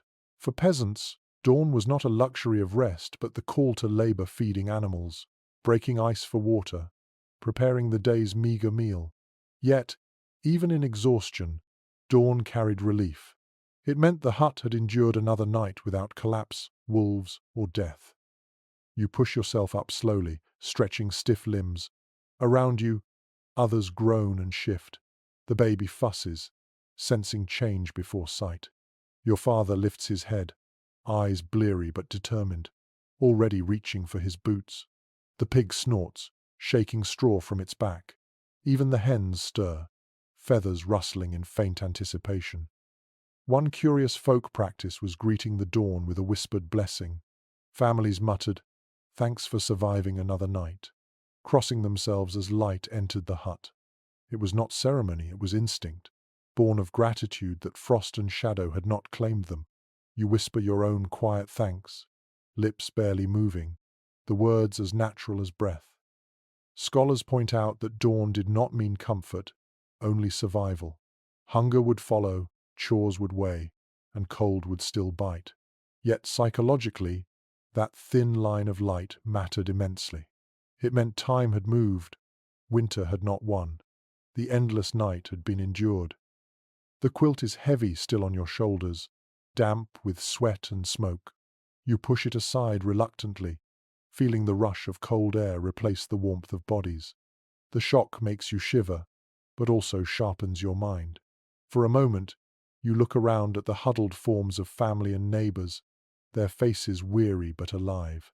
Survival, once again, has been achieved. One odd tidbit in village lore is that roosters were believed to chase away evil spirits with their crowing. As if on cue, you hear one outside, muffled by snow but clear enough. The sound cuts through the last remnants of night like a blade. Spirits, frost hags, wolves all banished, at least until darkness falls again. Experts often describe medieval mornings as both bleak and hopeful. Bleak for the labor that began immediately, hopeful for the sheer fact of another day won. You feel that truth now as you rub your eyes, watching your mother stir, her voice low as she hums a morning prayer while shaking crumbs of straw from her hair. The embers glow faintly, ready to be coaxed back into flame. The hut still stands, walls still upright despite the night's storm. The snow outside may be high, but inside, life endures. You take a deep breath, the smoky air filling your lungs, and allow yourself a final moment of stillness before the day begins. Because this is the rhythm of winter life. Nights of fear, cold, and endurance, followed by mornings of survival. Each day carries the same trials, the same hunger, the same fragile fire, but also the same victory, small but profound. You have outlasted the night. And now, as the story softens, let yourself drift with it. The family in the wooden hut has endured another brutal night, wrapped in smoke, straw, and each other's warmth. Their struggles, fleas in the bedding, snow pressing on the roof, wolves howling outside were real, yet so too was their resilience. Night after night, they repeated this ritual of survival, and dawn always came, even when it felt impossibly far away. As you breathe slowly now, picture the embers glowing faintly in the hearth. They are small, but steady, carrying just enough warmth to comfort weary bodies. Imagine the quilt pulled up to your chin, its weight heavy but protective, stitched with scraps of memory and care. Around you, the muffled sound of breath and soft snoring is not distraction but reassurance, proof that life continues in fragile harmony. The cold outside cannot touch you here. The snow may fall endlessly, the wind may shake the walls, but inside this hut there is shelter, warmth, and belonging. Close your eyes and let the crackle of the fire, the rustle of straw, and the rhythm of sleep carry you further into calm. Remember, no night is endless. Darkness always yields to light. Just as peasants centuries ago endured their winters with patience and faith, so too can you let the weight of the night rest easy on your shoulders. You are safe in this story, safe in its rhythm, safe in its hush. So breathe in and breathe out, slowly, steadily, gently. Let your body grow heavier, your thoughts quieter, your heart steadier. Allow the long night to fade behind you and drift, as they did, into peaceful rest. Sweet dreams.